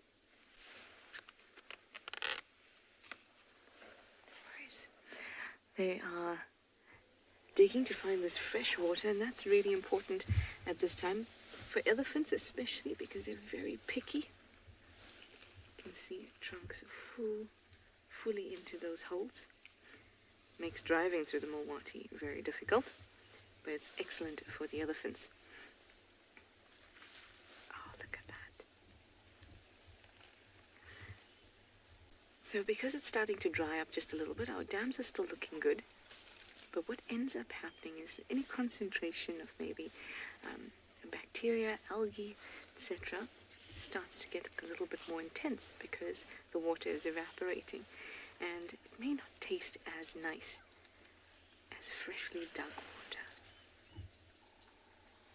So you'll find elephants doing this a lot more often as we get drier and drier.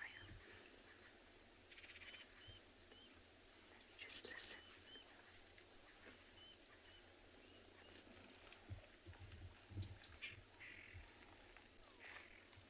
So before this elephant actually put this water into its mouth, this attempt, the ones before you saw it sucked it up and threw it out. That's because it's actually trying to clear that hole of any sediment. And in this last one, it was satisfied with the water.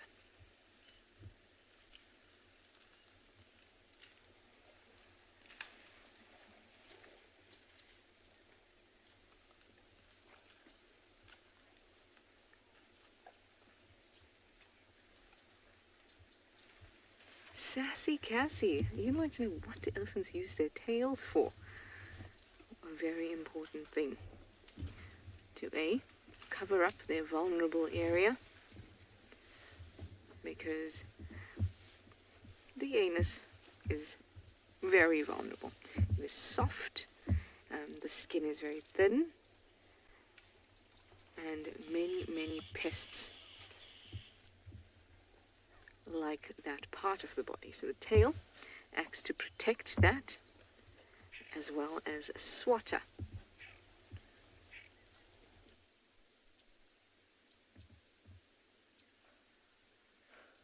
Just like that. Thank you, elephant. You're giving us a great demonstration.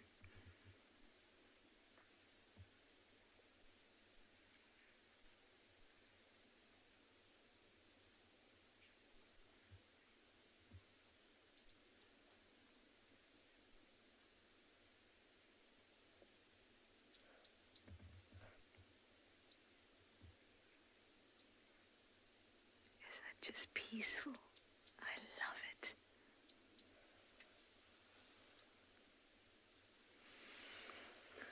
Brian, that's a really good question. You'd like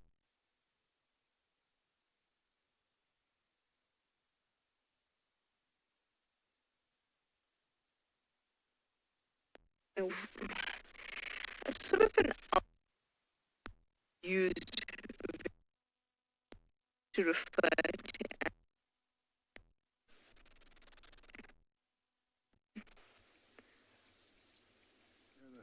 No, it's fine. Welcome back to this waterhole, everybody. We've changed our position slightly. It was starting to get a little bit uncomfortable. We were looking straight into the sun, and this afternoon light is just incredible now. And we've got a few different species of bird that we thought we might have a quick little look at and identify.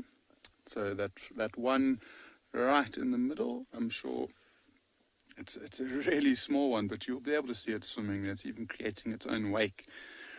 And that one's called a little grebe, and it's been the most active bird that we've found here so far. So it's been darting in and out of the water, comes up with a little fish every now and again. You see that very, very white throat and chestnut around the cheek. We haven't found any type of nest this season, like you've been watching at Djuma. So we haven't really seen any chicks. It's only been adults this season, so we're not entirely sure if it's a breeding pair or if maybe it's just a collective group of adults.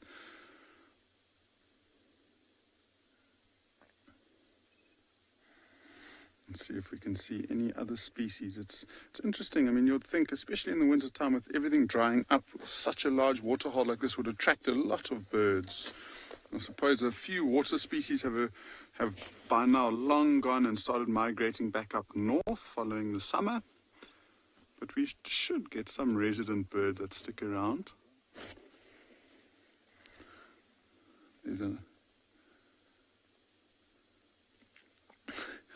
I think the thing that we're seeing most around this waterhole is the big piles of elephant dung. But there's another one.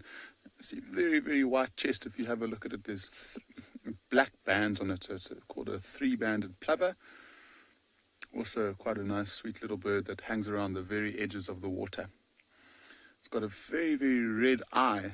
We're a little bit too far for us to see it properly. But it will spend most of its time in those shallows looking for small little water insects that it might be trying to feed on.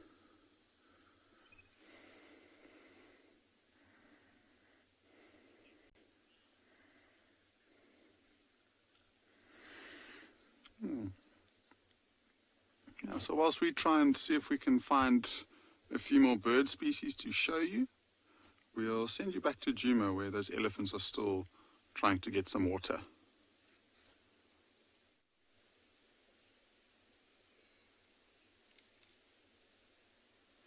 Sorry guys, you lost us briefly there, but we're still with these ellies. The same one is still having a go at the fresh water in that hole. Now Brian, you asked a really important question. You'd like to know, what is a pachyderm and what does it mean to be a pachyderm? What other animals are classified as pachyderms? So pachyderm is an outdated, obsolete order of animals that used to include thick-skinned animals. So things like elephants, hippos, rhinoceros, even tapir, I think, as well, but definitely hippos, elephants, and rhinoceros. But it was a description of them being non-ruminants and having this thick skin. But it didn't actually give any information about the other biological relationships of the animal. And that's why it is no longer used as a biological order. It goes Pachydermata. And I think the last time it was used was in about 19th century.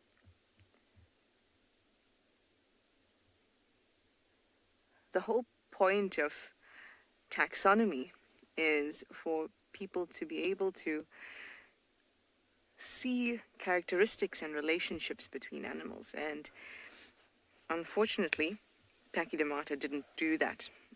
It was really just looking at the skin of an animal and that they were similar in that way. And even that being said, giraffes have really thick skin in order to maintain the blood pressure that they need, but they weren't considered pachyderms. So it was quite a bit of a useless order, but it's still important as a history of taxonomy.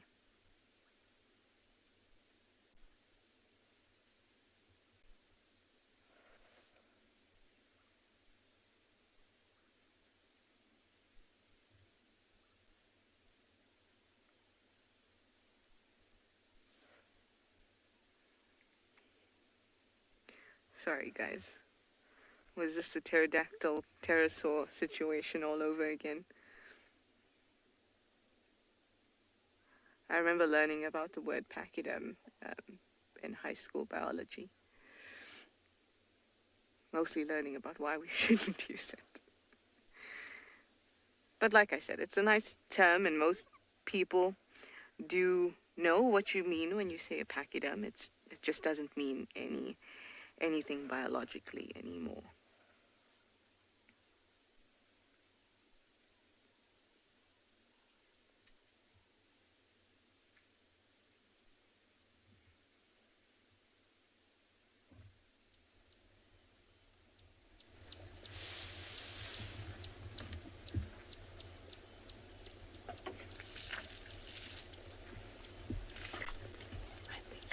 able to hear the breaking of branches close by, as well as the water. Come on, spray us again.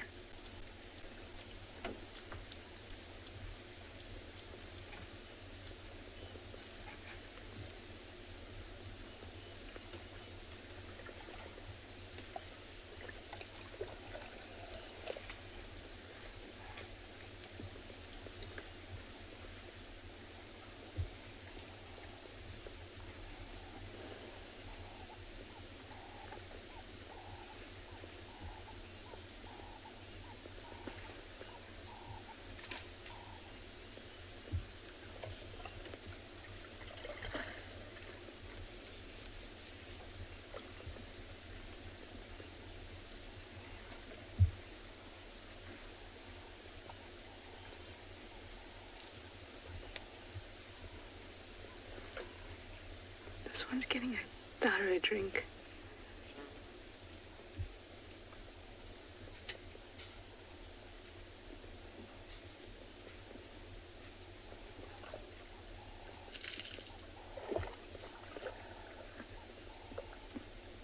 Oh, that's just lovely.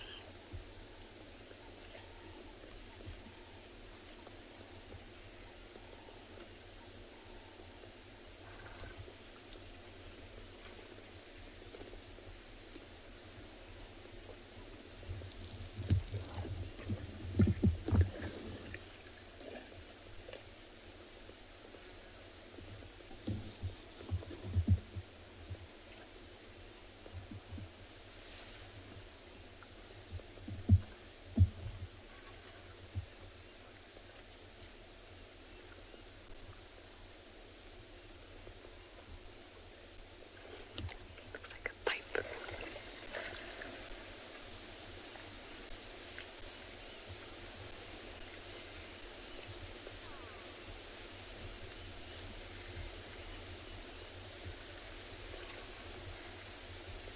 I want you to have a look at the eye when this animal brings its trunk back up.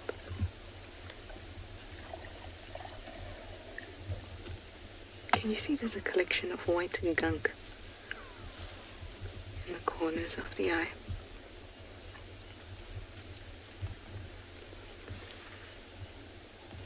Now, unlike us, these guys don't have the whole criminal structure, or you would know as tear ducts, but not just the ducts, but there's also a whole lot of structure. They don't have them, so all of the cleaning of the eye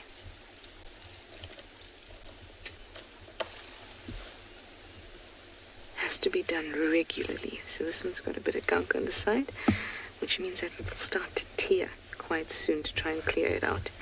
And that's when you get that streaming down the face. Oh, let's listen.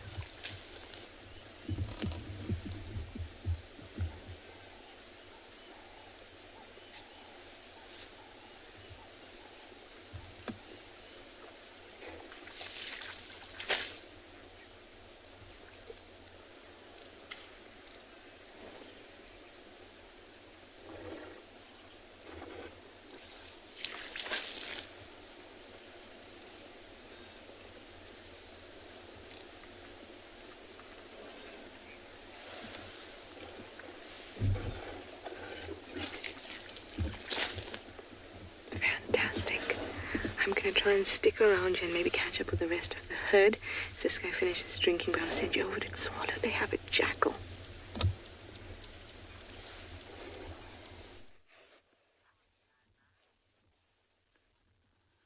So we're just watching this, which is definitely one of my all-time favorite small predators, is black-backed jackal. We're actually going to come back to the black-backed jackal now. He's not going anywhere. Just have a look at those ostriches running in the... Look at that light. Sorry, we'll come back to the jackals, but look how gorgeous that is. Unbelievable. Well, they one did a little like a two-step there. I'm even battling to identify males and females at this distance with that backlighting. It's so intense. The males are, I think there's 2 females there and the rest are males. Well, 1, 2, 3, I think three females and the rest are males. Your females are a lovely grey-brown colour, and the males are pitch black. Often the tail feathers take on a bit of, in this environment, take on a bit of a russety, brownish red shade just from whenever they're lying down in the sand. That oxide on the sand gets onto the feathers and gives them a lovely russety colour. But that light is just gorgeous. He might actually poop now. Watch. There you go. That was good timing. And he's off. He's a bit lighter now. He can catch up with the others. We've actually got 2 cheetah males. We've got a whole pile of cheetah on Tswalu, but 2 males in particular that are very, very adept at catching ostriches, even full-grown ostriches like this. And some people say, oh no, and your ostriches are like large, dangerous prey for cheetah, and they're going to be really careful. Not at all. I mean, we've even seen a single female catch adult ostriches. They obviously have to be careful. Ostriches are well known for kicking, and they're very, very easily able to defend themselves if they have to. Yeah, they are gorgeous birds. They're very dinosaur-like, but then birds are. There's a question for the day. Question for the day, speaking of birds. And if I'm wrong, please, you feel free to correct me when I give the answer. Is what is the earliest known bird in the fossil record? It's a really well-known one. Well, I guess in paleontology circles. But anyway, back to the jackal. So there's the question. So what is the earliest known bird? And you can go look it up. It's a really stunning little bird. So this jackal's just sunning himself there. He's pretty much tucked up behind that bush. He's not getting much of a breeze on him. And I think at this time of day, with the way the temperature's been today, he really probably doesn't want to get any breeze on him. Whoop, that bird startled him. But look at those reactions, There was 2 doves that landed in a tree and they flapped together and went off, and he immediately picked up on that. He seems to be very focused on something across to where the ostriches were. It may just have been the fact that the ostriches were running in that direction there that sparked his interest, or there may be something else down there. But anyway, we'll amble around that side and have a look.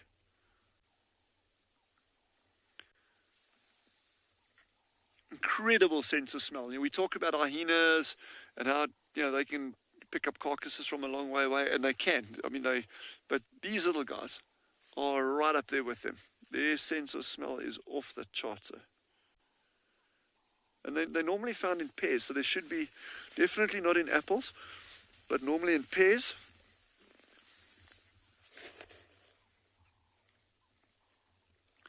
Daniel, pterodactyl. You may be very right. Daniel said a pterodactyl. I'm thinking of a different one, and like I said, I stand 100% to correction if I'm wrong. But let's keep pterodactyl on the cards. I think that's a very, very good one. I'm thinking more in terms of feathered birds, so what we traditionally accept as a feathered bird. But pterodactyl, yes, I wish pterodactyl still existed. I wish all these things still existed. But yeah, so jackals are normally found in pairs. So there may well be another one. Wow, Peter, there's a good one. Peter says a dodo. Okay, so a dodo, it's really interesting because it is extinct, but it occurred, I think, in Mauritius, the islands around there, and they actually went extinct in very, very, very recent time due to overutilization by early seafarers, people staying on the island. So dodos, I wouldn't classify it as I don't think there's any fossil record. Again, stand to correction, I don't think there's any fossil record of dodos. But so we've got dodo and we've got pterodactyl on the cards. The jackal is super alert. Like I said, there should be others around here somewhere. although they go in pairs, it doesn't necessarily mean that they will be lying together all the time or foraging together. They cover quite big areas, especially out here. I mean, their territories can be very, very, very large. But I'm just scanning. What they'll also do sometimes, and he's not exhibiting any behavior like that, if there's a predator that's actually made a kill, and the jackal's worried about the proximity of the predator to that kill, it'll often just hang back quite a distance and just bide its time and wait until the predator moves off. Then it'll dart and get something. This one, I don't think he's doing. This one's just looking way too relaxed. It's certainly, it's attentive, but to everything in its surroundings. It's not, it's not focused on something that would be another predator.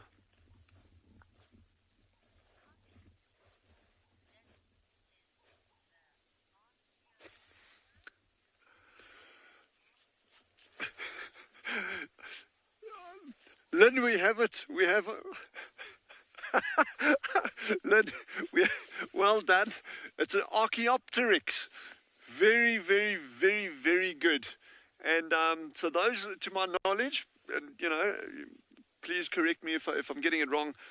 Those are the earliest known fossils. I'll actually have to check like the exact time period that they first popped up on the fossil record. But yeah, those are the first known or good examples of birds with feathers, or early birds with feathers. And there's that bird, what's that in South America? Cora, what's that thing that lives along the...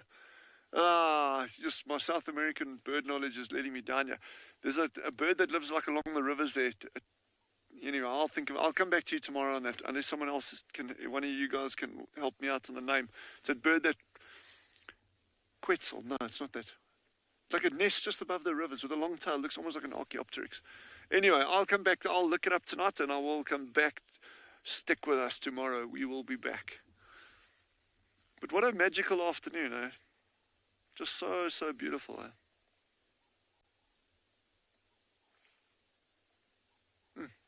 We're going to keep bumbling along this road slowly and see what else we can see. So, sorry, while we're on the jackal, just out of interest, they actually burrow underground. So this jackal, during the breeding season, and a lot of your predators can breed at any time of the year. Jackals will typically have one litter a year, and you can get big litters, 6, 7, 8 pups at a time. And you must imagine how cute a jackal puppy is. I mean, they must be absolutely flippin' drop dead cute. But they will normally be underground.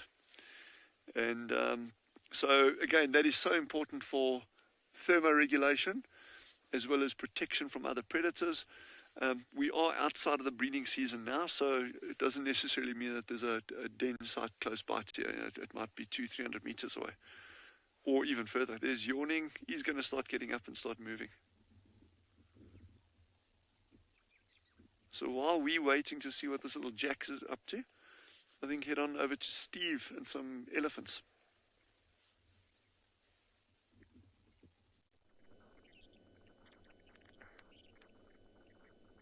Thanks, Dylan. Well, we've got elephants.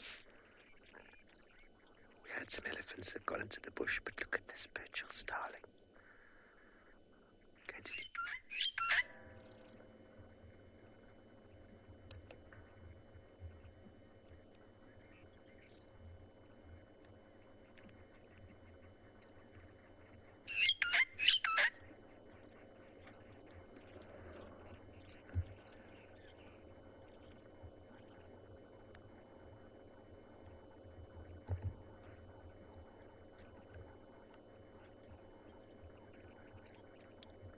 Probably the most relaxed starling. About 2 meters from us.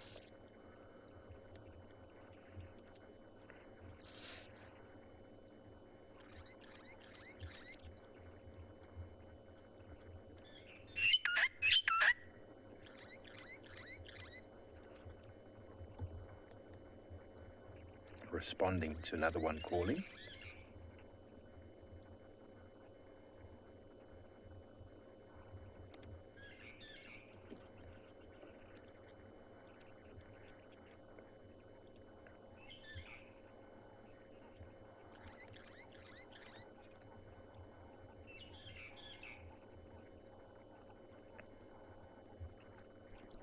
easy to identify this one.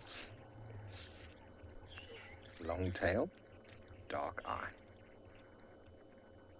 Not a very long tail, but longer than the other two that we found here. They've both got orange eyes.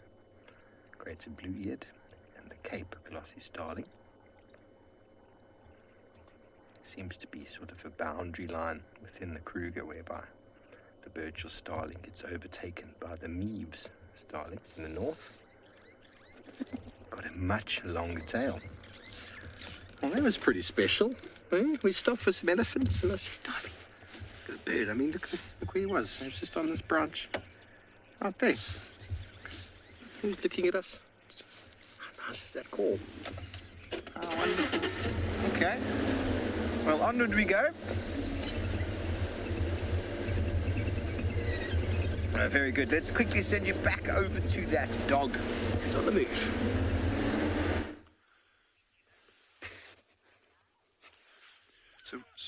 So we've just come back to this jackal that seems to be actually, that there may in fact be another predator here somewhere. We don't know what it is or where, but he's very alert, still in that same direction, and he keeps on giving this little bark.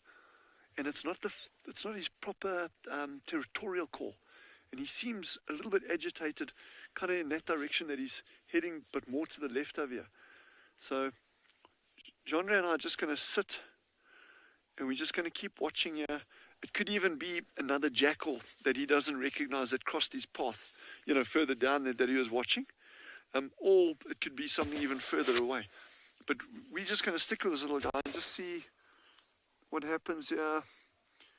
And remember, those ostriches came running from right to left. So perhaps there was something down there that spooked them a little bit. I'm not seeing anything obvious, but I mean, there's just so much. Okay, is he digging? Is he digging? There's so much vegetation between us and where the ostriches were. So it could be that we just can't see whatever's there. But now he's settled down. Now he's not perturbed at all, So it may well just be that he'd seen something else in the distance, gave a couple of alarm calls, and now he's settled down and he's going to carry on foraging, or he'll actually even try to get a closer look. I've lost him completely. Can you see him, Chandra? Okay.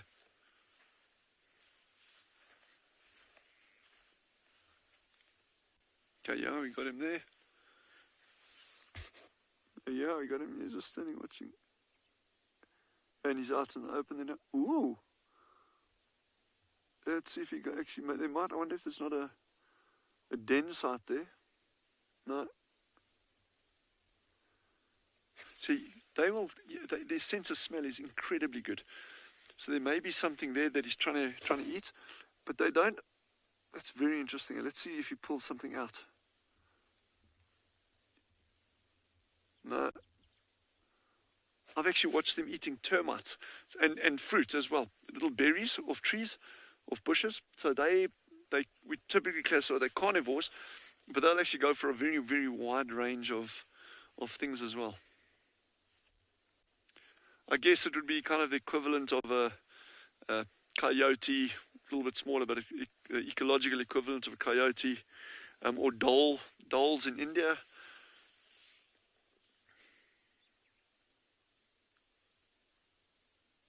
And dingoes in Australia.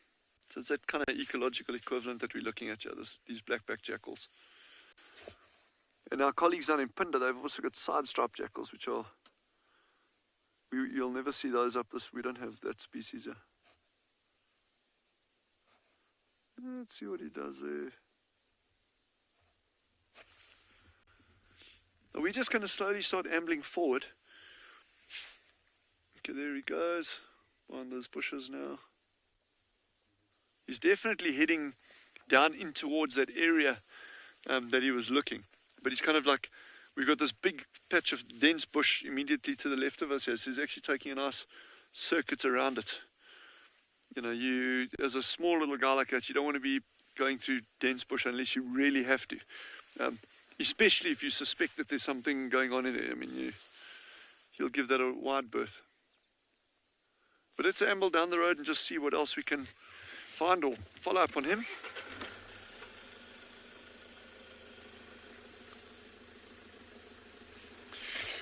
as Genre and I are driving, we'll obviously also be scanning these dune crests, because you'll get things like cheetah that love lying up on these dune crests because it gives them very, very good visibility over the landscape. And when you're on a dune crest like that, they can actually look back on either side in what we call these dune valleys or these big dune streets. So it actually just gives them a huge field of view when they're lying up there. And it may even be something like that that alerted the jackal. So as we're going, we'll just be scanning these crests. They're quite far. The straight line from here, it's about 400, 500 yards. But if there are cheetah lying up there, they'll actually be silhouetted and you'll actually see them pretty easily. I'm also keeping an eye open on any predator tracks in the road. We've just got some hyena tracks, we've got a lot of antelope tracks up and down, but nothing that would have caused this jackal to alarm. Oh, nice.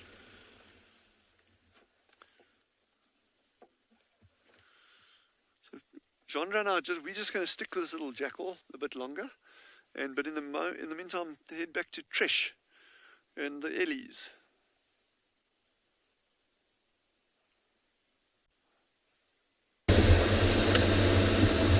A jackal is just awesome. So we've left those Ellies, guys. They moved further into the block near Mamba Loop, and then I saw mother and calf being pursued or harassed by a bull. So I thought, let's just leave them be for now instead of going and harassing them too. So I've stopped at one of the mud wallows here. You can see that, it's still a lot of water, but the condition is starting to deteriorate just a little bit. Nice reflection of the grasses, though.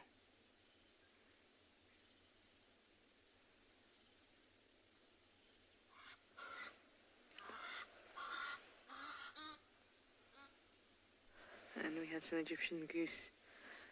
Not gooses, geese, that's correct. Egyptian geese going by us overhead. None wanting to visit our pan, though. Let's just say hello here. Afternoon, it's the station in Djuma. Oops, wrong channel. Did you hear me?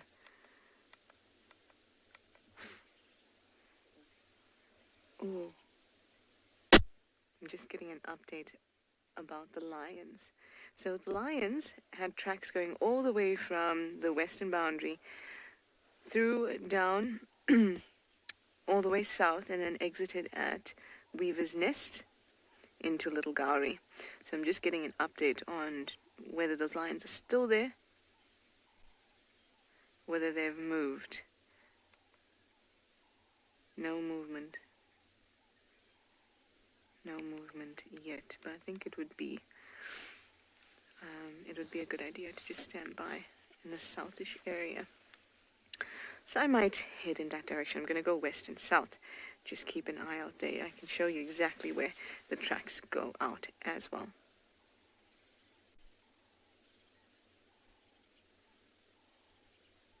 It is a beautiful evening. The sun is starting to set and be very gentle in front of us.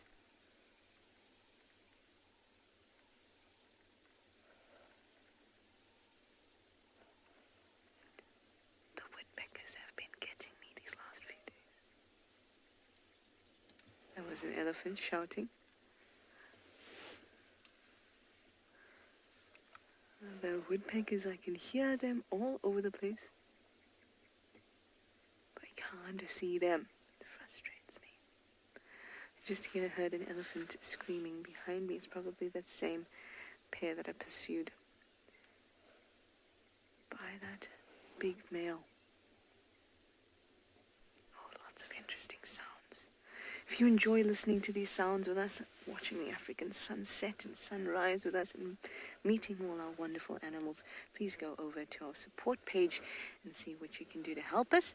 There should be some details coming up below on your screen.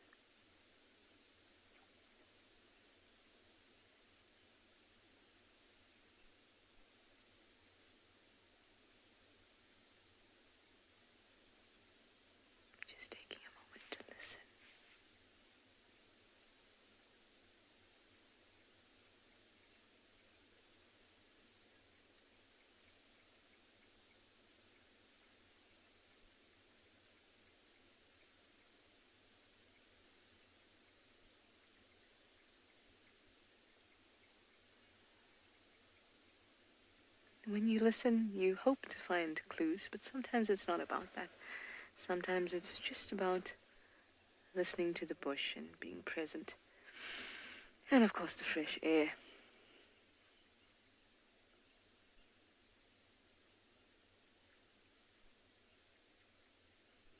You can feel very, very at peace if you just take some time to listen, take a few breaths, and just appreciate being out here.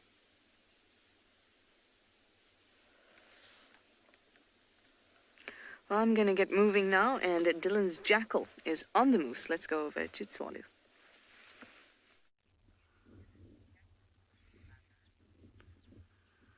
So I cannot but agree with Trishala. She just commented how she just enjoys being out in the wilderness. No, that's exactly the same as me. I can't think of anything better. Anyway, so we've just been tagging along with this little jackal now, blackback jackal. He settled down very, very quickly, gave 1 or 2 alarms, settled down very quickly, and then he's just been marking his territory all along as he's moving now. So, yeah, I don't think there's going to be a huge amount of action there, but we're just appreciating that magnificent light with this grass. He's got something there. I don't know what it is. That could be an armored ground cricket that he's gobbled up. You can see he's actually, the way his head's moving, he bit something there. Or I can try and move forward. Yeah, I don't know, you got his lock, eh? It's going to be very difficult. It's probably something very small, but let's have a look. So when you got him, okay, good there. So our range is quite far here. It's 200 yards, and it is completely backlit. So a beautiful image. I just can't see what he's up to. And he's like now watching us. Like, do you guys really have to watch me while I'm eating?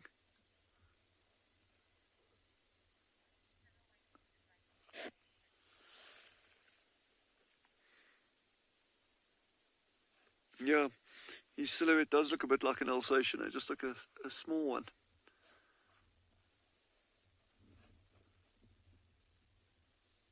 Our dog at home looks like it. Now I know where it comes from. Wow, that light is glorious. Oh, GCM. That grass is absolutely glowing. It's interesting. Yeah, I wonder if they'll dig up mice as well, eh?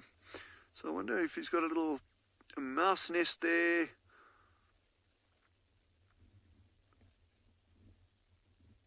I've seen them eating scorpions as well. Not often, but I've seen them eating scorpions. So you wonder if he'll snack on something like that now. It could do.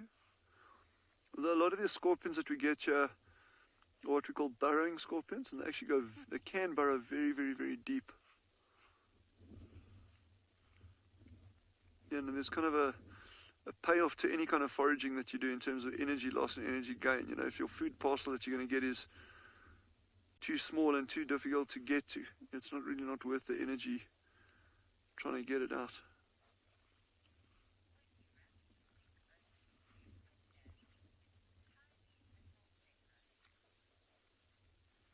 Wow, sounds like Phinda. There's a very, very small, young zebra that they got there. So head over there and we'll stick with this jackal for now.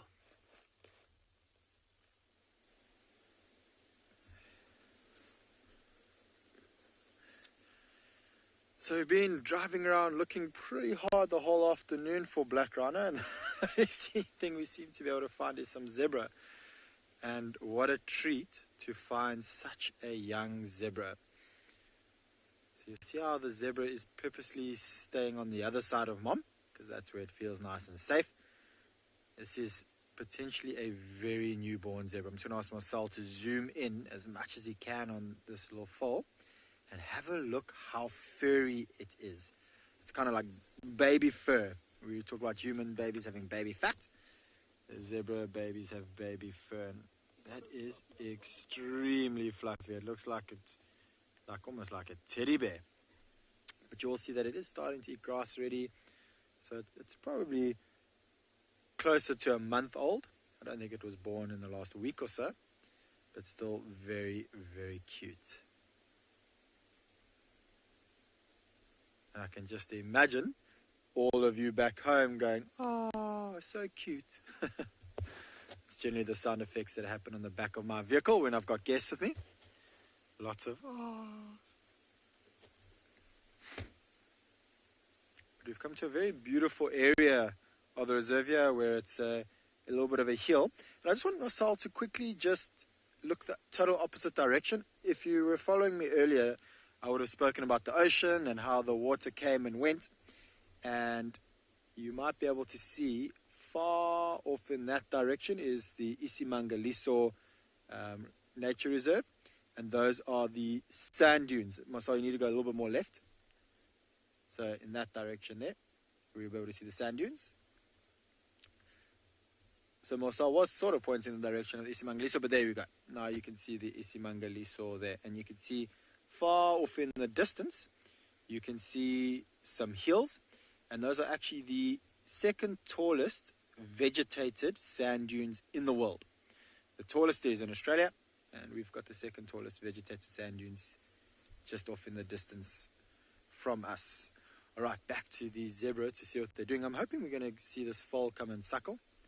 They do suckle for quite a long time, for about 6 months or so.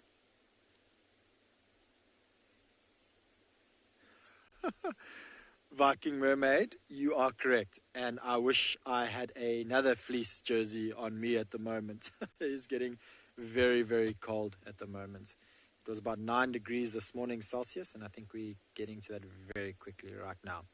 So I'm sure that little bit of extra fluff is keeping this little foal nice and warm. You also notice when you look at the mother, and this is how we know that this foal is also very young, you can see she's still got a little bit of a pregnancy fat or weight. See how it still looks like she's pregnant? She's got quite a bulging belly. That being said, zebra do by nature kind of always look a little bit pregnant. So they're a little bit different to buffalo and impala, who are ruminants. So zebra only have one stomach, and they're what we call hindgut fermenters. So inside that big chamber of theirs, there's lots of fermentation that takes place. And so they look very overweight and very bulky. But that is because of the amount of grass and the amount of fermentation that happens inside their belly. All right, so we've got a beautiful black and white animal with us here. I believe Steve has another black and white bird that he would like to show you all.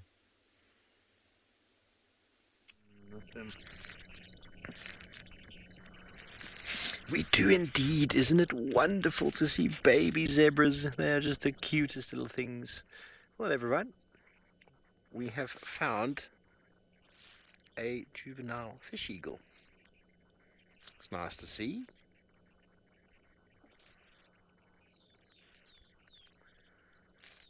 It's the only sort of eagle you'll get around that's got that sort of really mottled white coloration into the brown.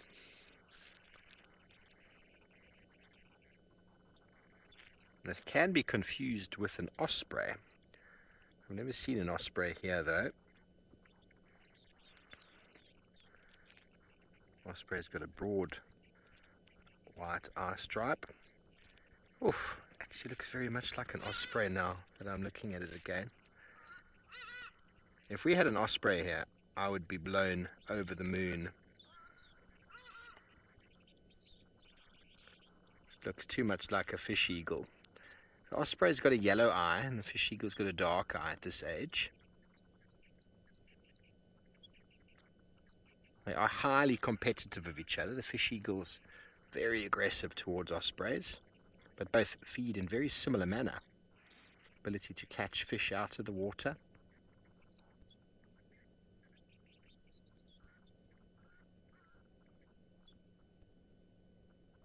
I've had a few fish eagles in the last few years that I've been here.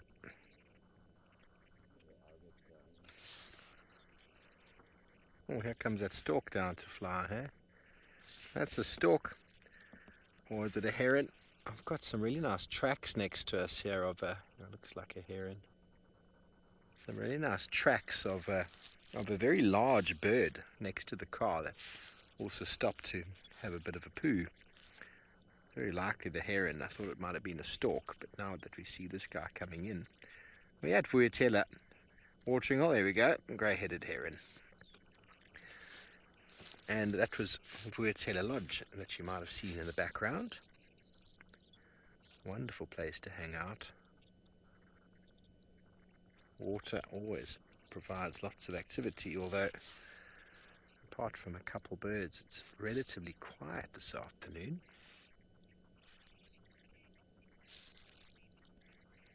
Okay, very good. Well, we're going to continue and see what we can find and send you over to Pridelands with Taylor McCurdy and some elephants.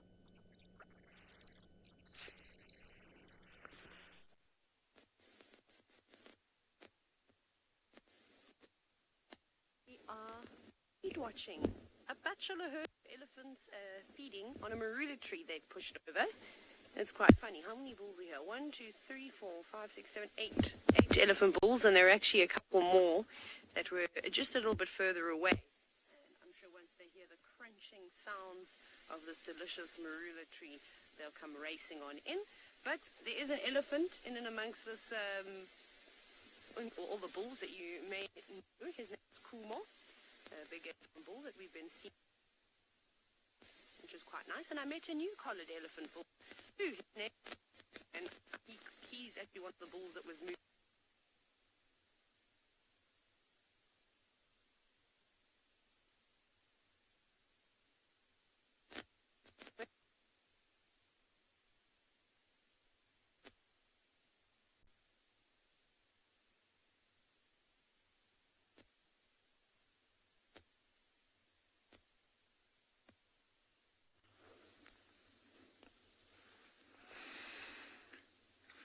Another beautiful giraffe we've just seen. There's actually a couple of them, and they're also all just completely dark. So I wonder if it's not that dark male we saw being able to spread his genes in the last couple of days. There's actually, I mean, I can count 1, 2, 3, 4. If we pan more to the right, you might just have to avoid the aerial. But it just seems like there's more and more giraffe coming out of the bushes, which is really cool. It seems like they're all following one another. Here they come.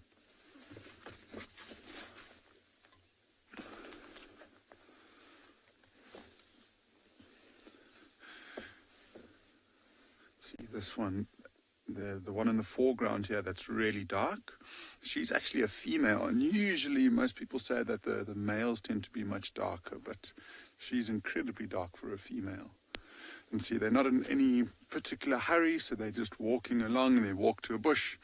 Head goes down as they feed, and they keep going. It's almost like they're walking in single file. It's really cool. So there are 2 off to the left, and then there's about 4 or 5 of them that are going to come into shot soon. Almost looks like they see one feeding, and then they know, okay, now it's time for us to feed, and they'll go down and they continue feeding. And then once one starts moving, it seems like the rest of them are still moving.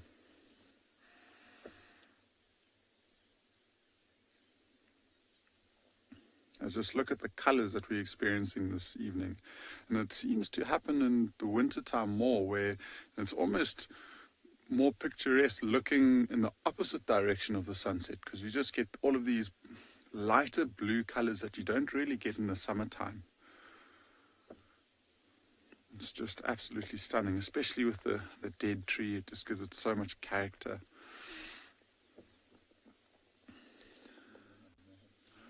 A bit more left, I think. Yeah, and there's a couple that are just poking their heads out every now and again. Sometimes just see the tongue sticking through the bushes as it grips the branch.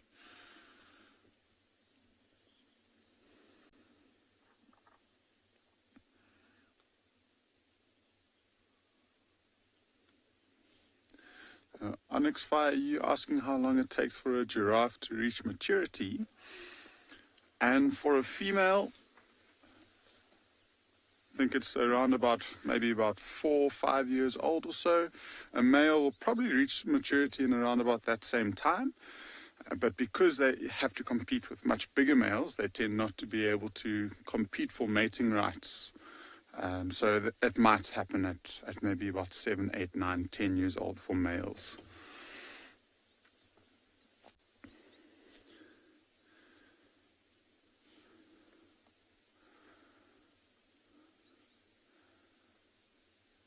wonder what they're up to this evening. I'm sure they're quite comfortable in a big group, and they've got lots of eyes and ears to be able to spot any potential threats. I'm sure they'll be able to communicate with one another if they happen to see something, and they might be heading towards an open area to try and rest.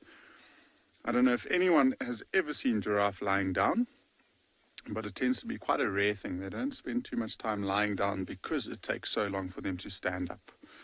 So they might take short little naps when they feel that it's safe, but they never put their heads down, and they've always got their heads straight up. The best way that I can describe it is a little bit like a camel, how a camel lies down, exactly the same as a giraffe. Every now and again you just see the flash of the white as they're passing through the bushes.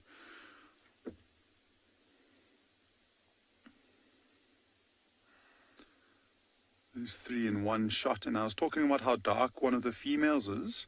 She's the one in the foreground. And if we get the opportunity, I mean, the rest of them behind her are also females. And just look at the difference in the colors between them. So there's one passing back. Look at her colors. Look at the other one's colors. There's 2 right next to one another that are almost identical. And the dark one I want you to see is obviously hiding behind the bush. I'm sure it will pop out now.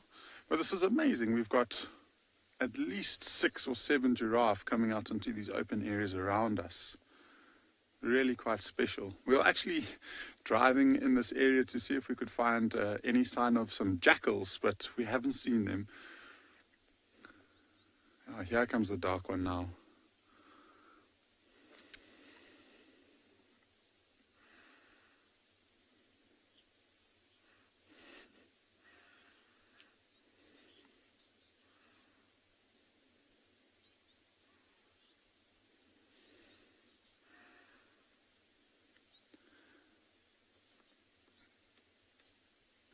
It seems like this one's just covering this nice big gap to catch up to the rest of them, and the trees that they're moving in towards is some trees that we chatted a little bit about. I know Tswalu talked about them this morning, is some tambuti trees, and they've got a very milky latex, so I'm sure it just puts some extra bacteria in, helps with a little bit of this antibodies in their stomach just to help with digestion.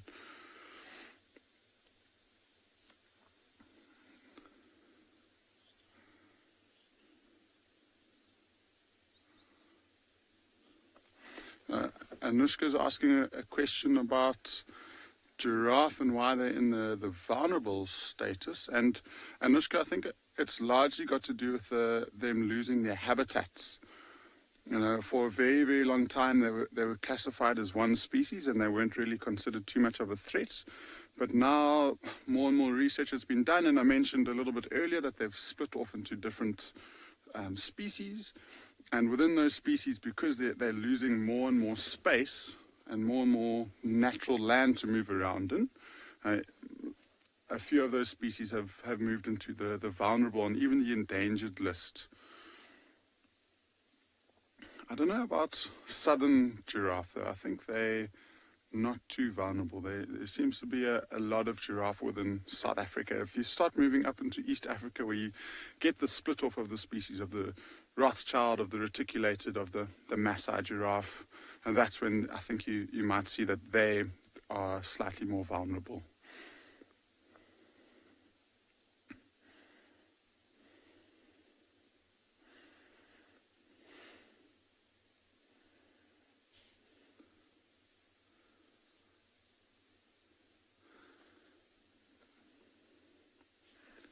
It's really nice that they're completely relaxed around us and are allowing, or at least they're coming into our space, not us going into their space. But sometimes they might give us a much wider berth, but they seem to be completely relaxed around us. And so the views that we are getting are quite exceptional now.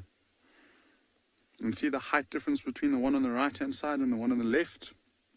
And the one on the right is quite a lot bigger than the one on the left-hand side. And so the one on the left seems like a youngster, and we'll see if we can maybe get a closer shot in. See if you will be able to tell us if it is a male or a female. I think the views may be a little bit too obvious if you know where to look.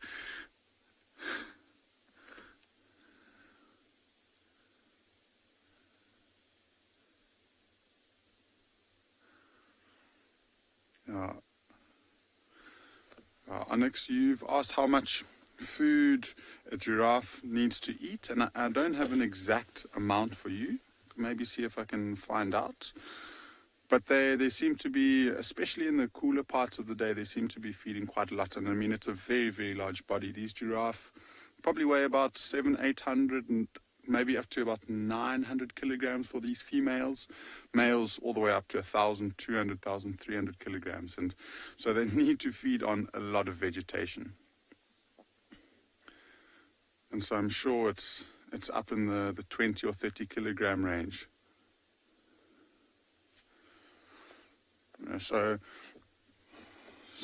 final or FC final controls helped us out a little bit, and as they say, it's probably in the region of about 34 kilograms, somewhere around there. But it seems like quite an exact number. I'm sure it changes with the different vegetation that they eat, and also with the different individuals. Obviously, a smaller giraffe will eat much. Some elephants calling in the background.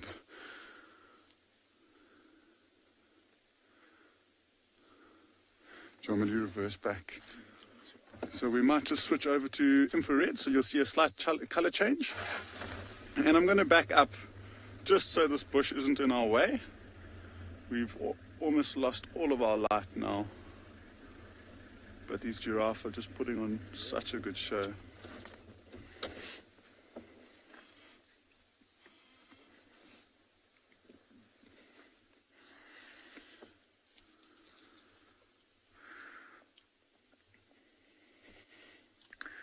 We're not too far away from the Timbavati River where we started our drive with the elephants. We're just quite a lot further west.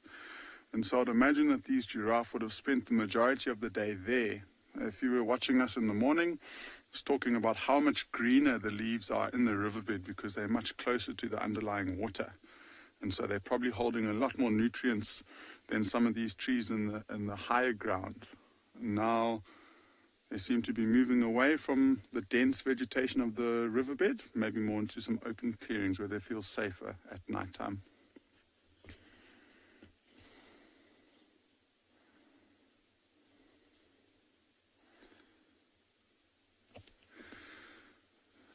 I think it's been such an amazing moment to spend with these giraffe. And it's getting to that time of night where they're probably going to go and settle down, and we might continue on with our drive to try and look for some nocturnal animals and see if we can get something special there. So whilst I get my spotlight out and about, apparently Trishala's already got hers, so let's go and see what she's looking for.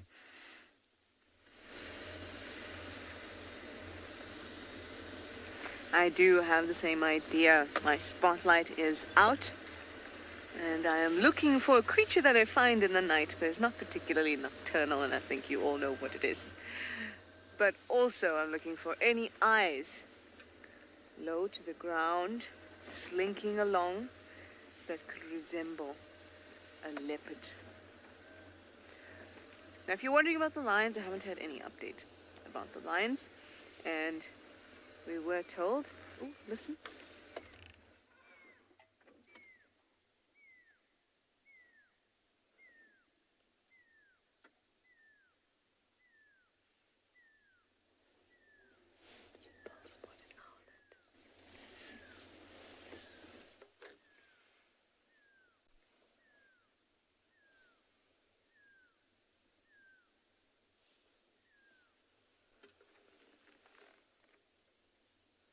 They have a lovely, lovely call. Some impala deep in the bush there. Or an impala, rather. Which is good for me because it will be my eyes and ears on that side if it manages to see or smell anything that bothers it, like a predator.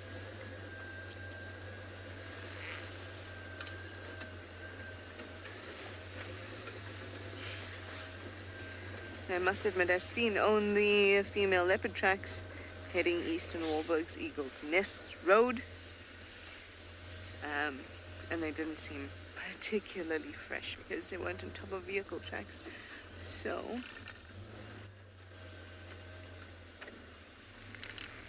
I don't have any other updates for you. I had a chameleon friend in here. Was it here? Yeah, it was. It's very strange how you learn the look of a bush. Oh, it's near this bush, it's near that bush. I know this bush. You get to know it quite well. Okay, let's just put this off for a second so I can actually maneuver. So the last night when I saw it here, the chameleon, it was tucked away really close to the branches.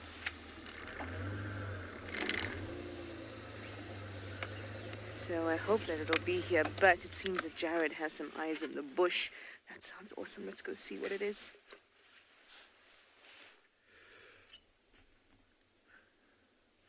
So Tswalu is correct. We have most certainly found some eyes in the bush. So you might just be able to see in the camera right smack bang in the middle, two little shining eyes. And so at the moment we've got the red filter on the front of my spotlight, which is the least harmful color to the eyes of the animal, and that light is not harming the genet, which we have been able to find in the tree over there, or at least I think it's a genet. It is very far away. But just judging by the color of the eyes, how close the eyes are together, and the position in the tree, it could be only one of two things, a genet and a bush baby. And the fact that it's quite low down in the tree, I'm guessing that it is a large spotted genet. Marcel, who's got slightly better zoom than I do, would be able to zoom in. But look how close together those eyes are.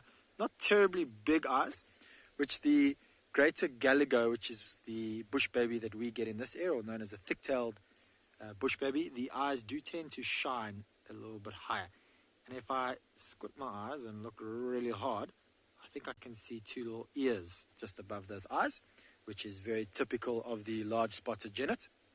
And the large spotted genet is the only type of genet we get here. In South Africa we have two types, large spotted and lesser, small spotted genet. And it is a nocturnal animal. Although people think it is a cat, it is not a cat. And what it is doing at the moment, it's probably been sleeping in that tree the entire day.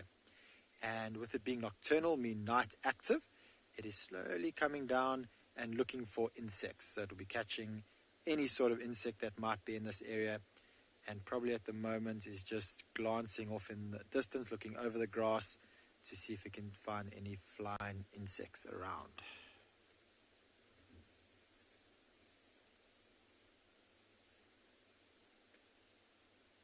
You might be able to hear off in the distance that that is the very noisy crested Franklin. Almost said crested guinea fowl. That was very wrong. Crested Franklins.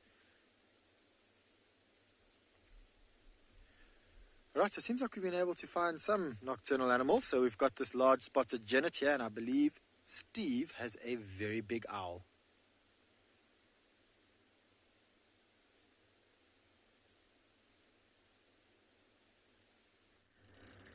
Thanks, Jared. Well, we had a genet just now as well, but we couldn't keep up with it. It disappeared in the thickets.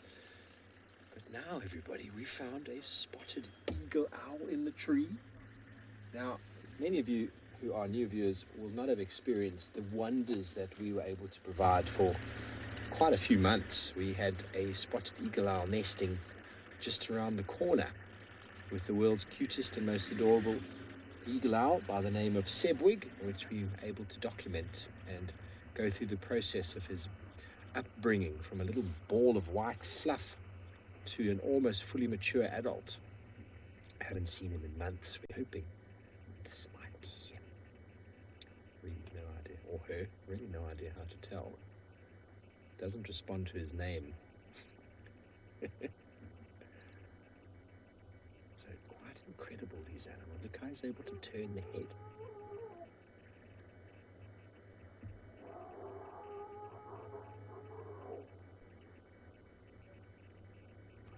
Those elephants screaming in the distance.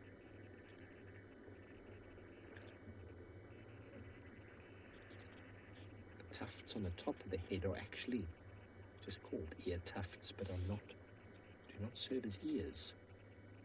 Ears are on the side of the head at slightly different angles behind the eye, so that when sound sort of arrives on the dome-like face of the owl's face, they filter off onto each ear at a different speed, and the owl is able to triangulate sound by moving its head. Different speed of the sound coming to the left and right ear enables it to gauge and move in accordance to the movement of whatever animal it's about to hunt. And it can do so in pitch black conditions. It's absolutely phenomenal. Most owls, or should I say the nighttime owls, have got enormous wingspan for their body. So when they fly, they produce almost no sound. Only have to flap very irregularly, and they do more of a glide. Enormous wings give them lift for the body. They're not designed to be fast, just silent. As it turns its head, looking into the darkness, small little scuttling sounds of organisms attracts its attention, and are able to swoop down on them.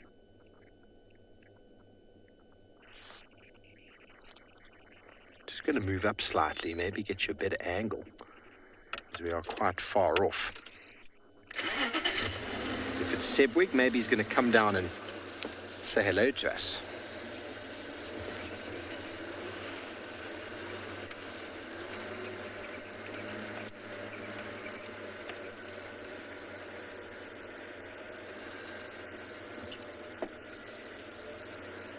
So are we good? Good. There we go. Typical owl-like sound, a little whoo, whoo.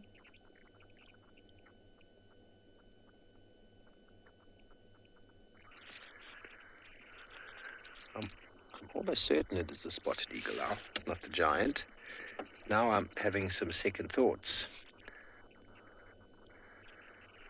Obviously looking at it in black and white. Decent sized owl. It's looking more like a Varro's eagle owl now to me, but it's very hard to tell in this light.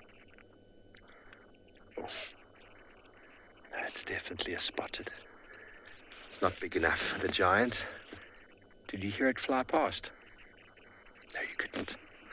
So a very interesting study. These guys took pigeons and a peregrine falcon and a barn owl, and they had this sort of course that the birds fly across, and had some feathers as well to show how when the birds flap they move the currents, and all of the along the way were sound recorders, and they showed the difference between the pigeon, the peregrine and the owl, and it is incredible the difference between their flight. But anyway, let's quickly send you over to Tswalu Kalahari to say goodnight to the sun.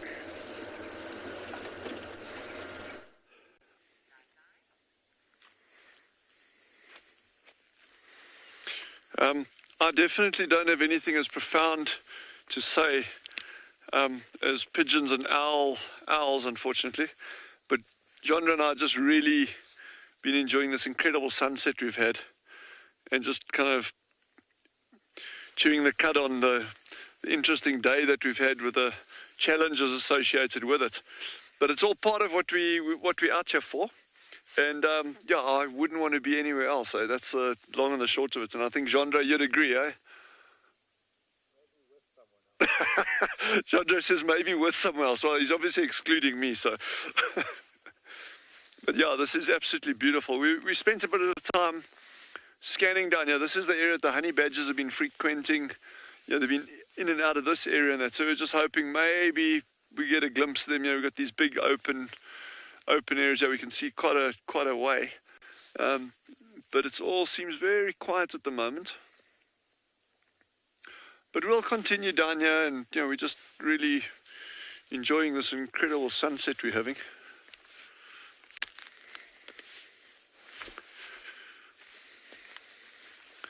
Yeah, I know it's pretty out here. Yo.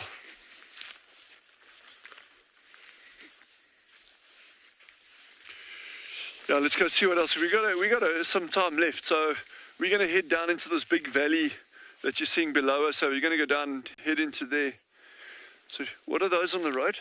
Can you see? I don't know if you can see that. Yeah, we've just got some animals far away in the road over there. I don't know if you can see what those are. I can't. Wildebeest. Okay.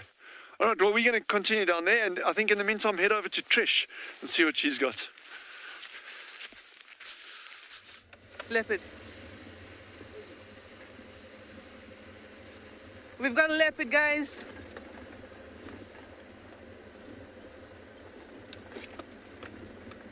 Who do we have? Who do we have? Oh my goodness, it's Tingana. Is it Tingana? It's Tingana, my friends. Yes.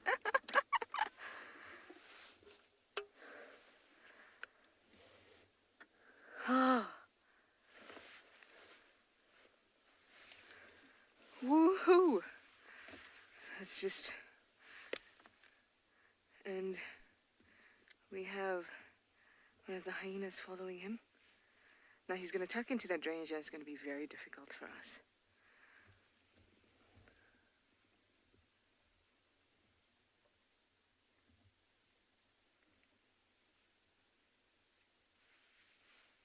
I can move a little bit forward just so we get a good view, because this is going to be problematic for us. We're not going to be able to view him furthermore after he tucks into that drainage. This is going to be about the best. Oh yes, sit for us.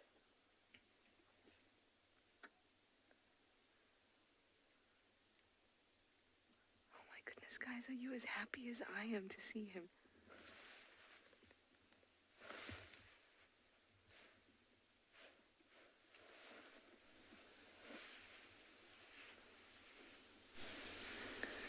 It's just amazing. Look at the interaction between these two. Let's just sit and take in the fact that we have Tingana.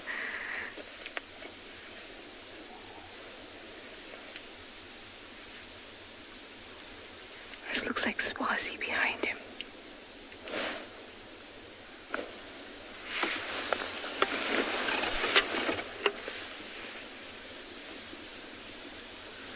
I can hear something behind us. Elephants.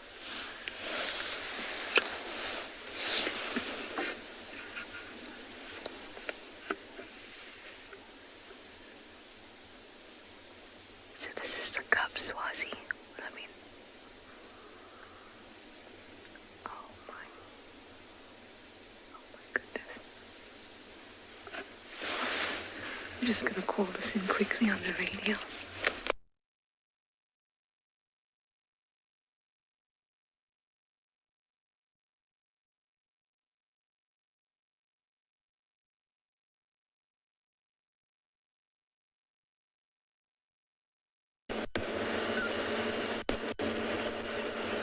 Welcome back, everyone. Sorry about whatever technical issue has overwhelmed you there. Did I hear that Trishala has found Tingana? Was that the words I heard through the radio, Rebecca? I've just been chatting with someone about Thandi and her cub as well. That is awesome. That's awesome. Tingana is there. I wonder where he's been. Now, we had tracks of a male going right into camp, right where we've been. And I had a hyena in camp as we came out this afternoon, right there next to our camp. And the male leopard tracks from about 2 days ago that went into that area never came out. Trishala and I never found them coming out. And then Kalamba was seen by the monkeys walking out of our camp yesterday afternoon. So I'm almost having a feeling now that Tingana has been in there the whole time and he's had a kill. Because every time the elephants come in that area, they get a bit upset. The hyenas are hanging around, and they don't just hang around anywhere for no reason. And that hyena is probably hoping to get a scrap from Tingana. We just wonder, did Tingana make a kill? Or did Kalamba make the kill? And he stole it. Because both of them have been pretty missing the last few days. And normally that's because they've got meat, a substantial piece of meat, that's taking some time to get through. But we're also going to have an update for you later, well, in the morning, about Thandi and Cub, at least Kachava and Cub, we're not sure. Just been chatting on the radio, and they had a leopard with Cub at Torchwood Dam this morning, around Torchwood Dam, which is on the other side. But I'm almost certain that Thandi hasn't crossed, but I have been wrong before. So, the guy's going to send me a couple of photos. Kachava is Thandi's daughter, so they do look very similar. Anyway, let's quickly go back over to Tswalu and Tingana. Yeah, that's him. Oh, I got so upset knowing that you couldn't view him and that he might go into this drainage, but then he was so obliging and he's just sat down. I am thrilled, absolutely thrilled. And thank you for Tech. Oh, thank you to Tech for getting on that.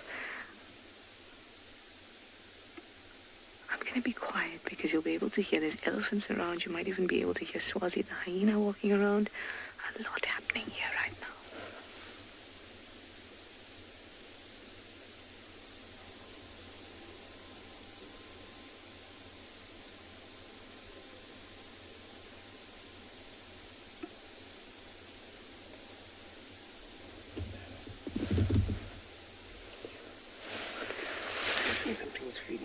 Something is feeding there.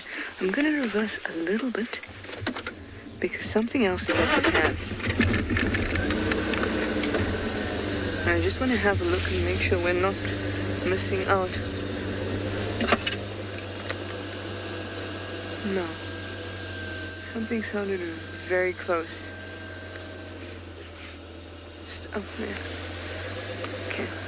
Let's just put ourselves in a position where we can see both the pan and Tingana.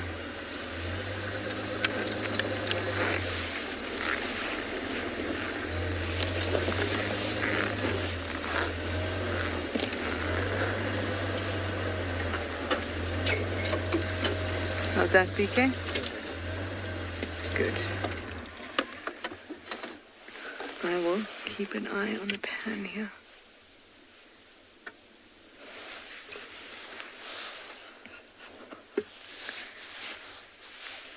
Oh, it's been so long, and I'm so glad that we've got a sighting with him.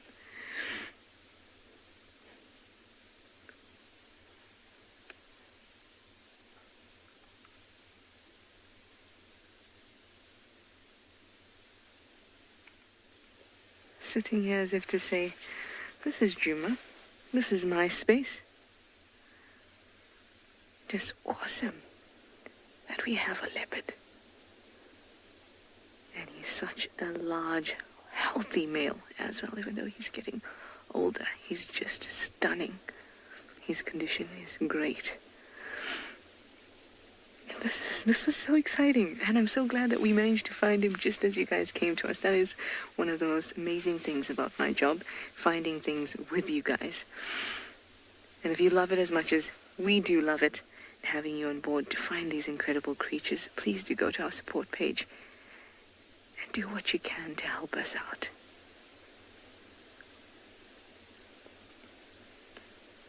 So Tingana, for those of you who don't know, is the dominant male leopard in this area. Actually, he is.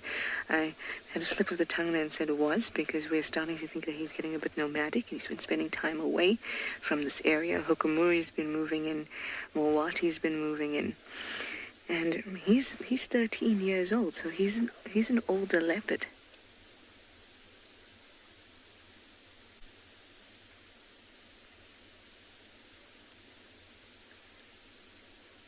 But he's our dominant male.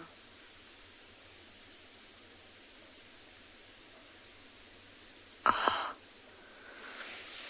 off he slinks away. Now this is going to be a difficult drainage to maneuver. We can try, maybe get a last look at him. But this is a difficult one.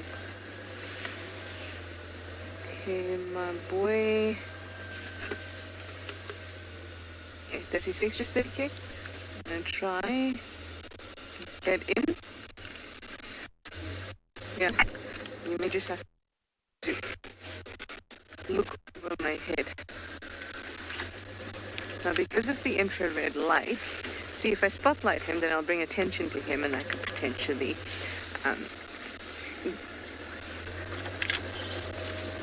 damage his hunt. So we want to use the IR light. If we're going to use the IR light, nothing else can be in front of us.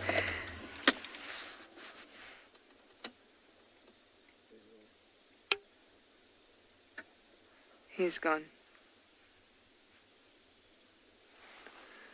I can't see him. Yeah, I can't see him. Huh. Our option, he's actually going to come out by the new rooms of camp. Actually, probably in front of my room. So there's options. You could all come over to my house. But they tend not to actually do that. You'll tend to move across through the drainage and not actually come up to the rooms, just because there's a lot of human activity around. Okay. I'm afraid that's as far as we can go in this direction. You can see there's quite a plunge down there. He was drinking so sorry about that. That was loud. He was drinking so loudly.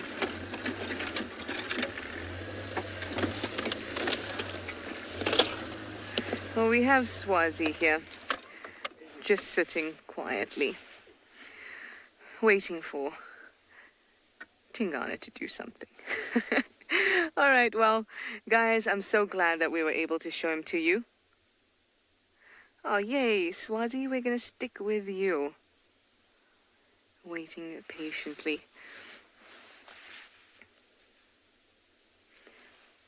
Oh, I am so happy, so happy, guys, that we were able to do that. Let me just move. It's the last few minutes of show. Let me move and get us a nice view of Swazi. He's very comfortable.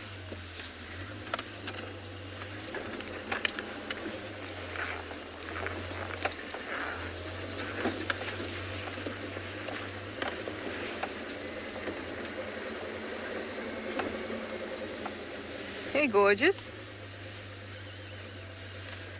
How about we end the show with you? Hey, Stunner. You've been all around camp, and finally you found yourself a leopard to follow. Just gorgeous. Guys, I can't tell you how happy I am to have been able to find a Tingana for you all, and for us to know that, hey, he's back in town, he's not spending all his time in Buffelshoek. Maybe tomorrow morning we'll also get a chance to see him. As for Swazi, maybe you will show us the hyena den. That would be very helpful. Very helpful indeed.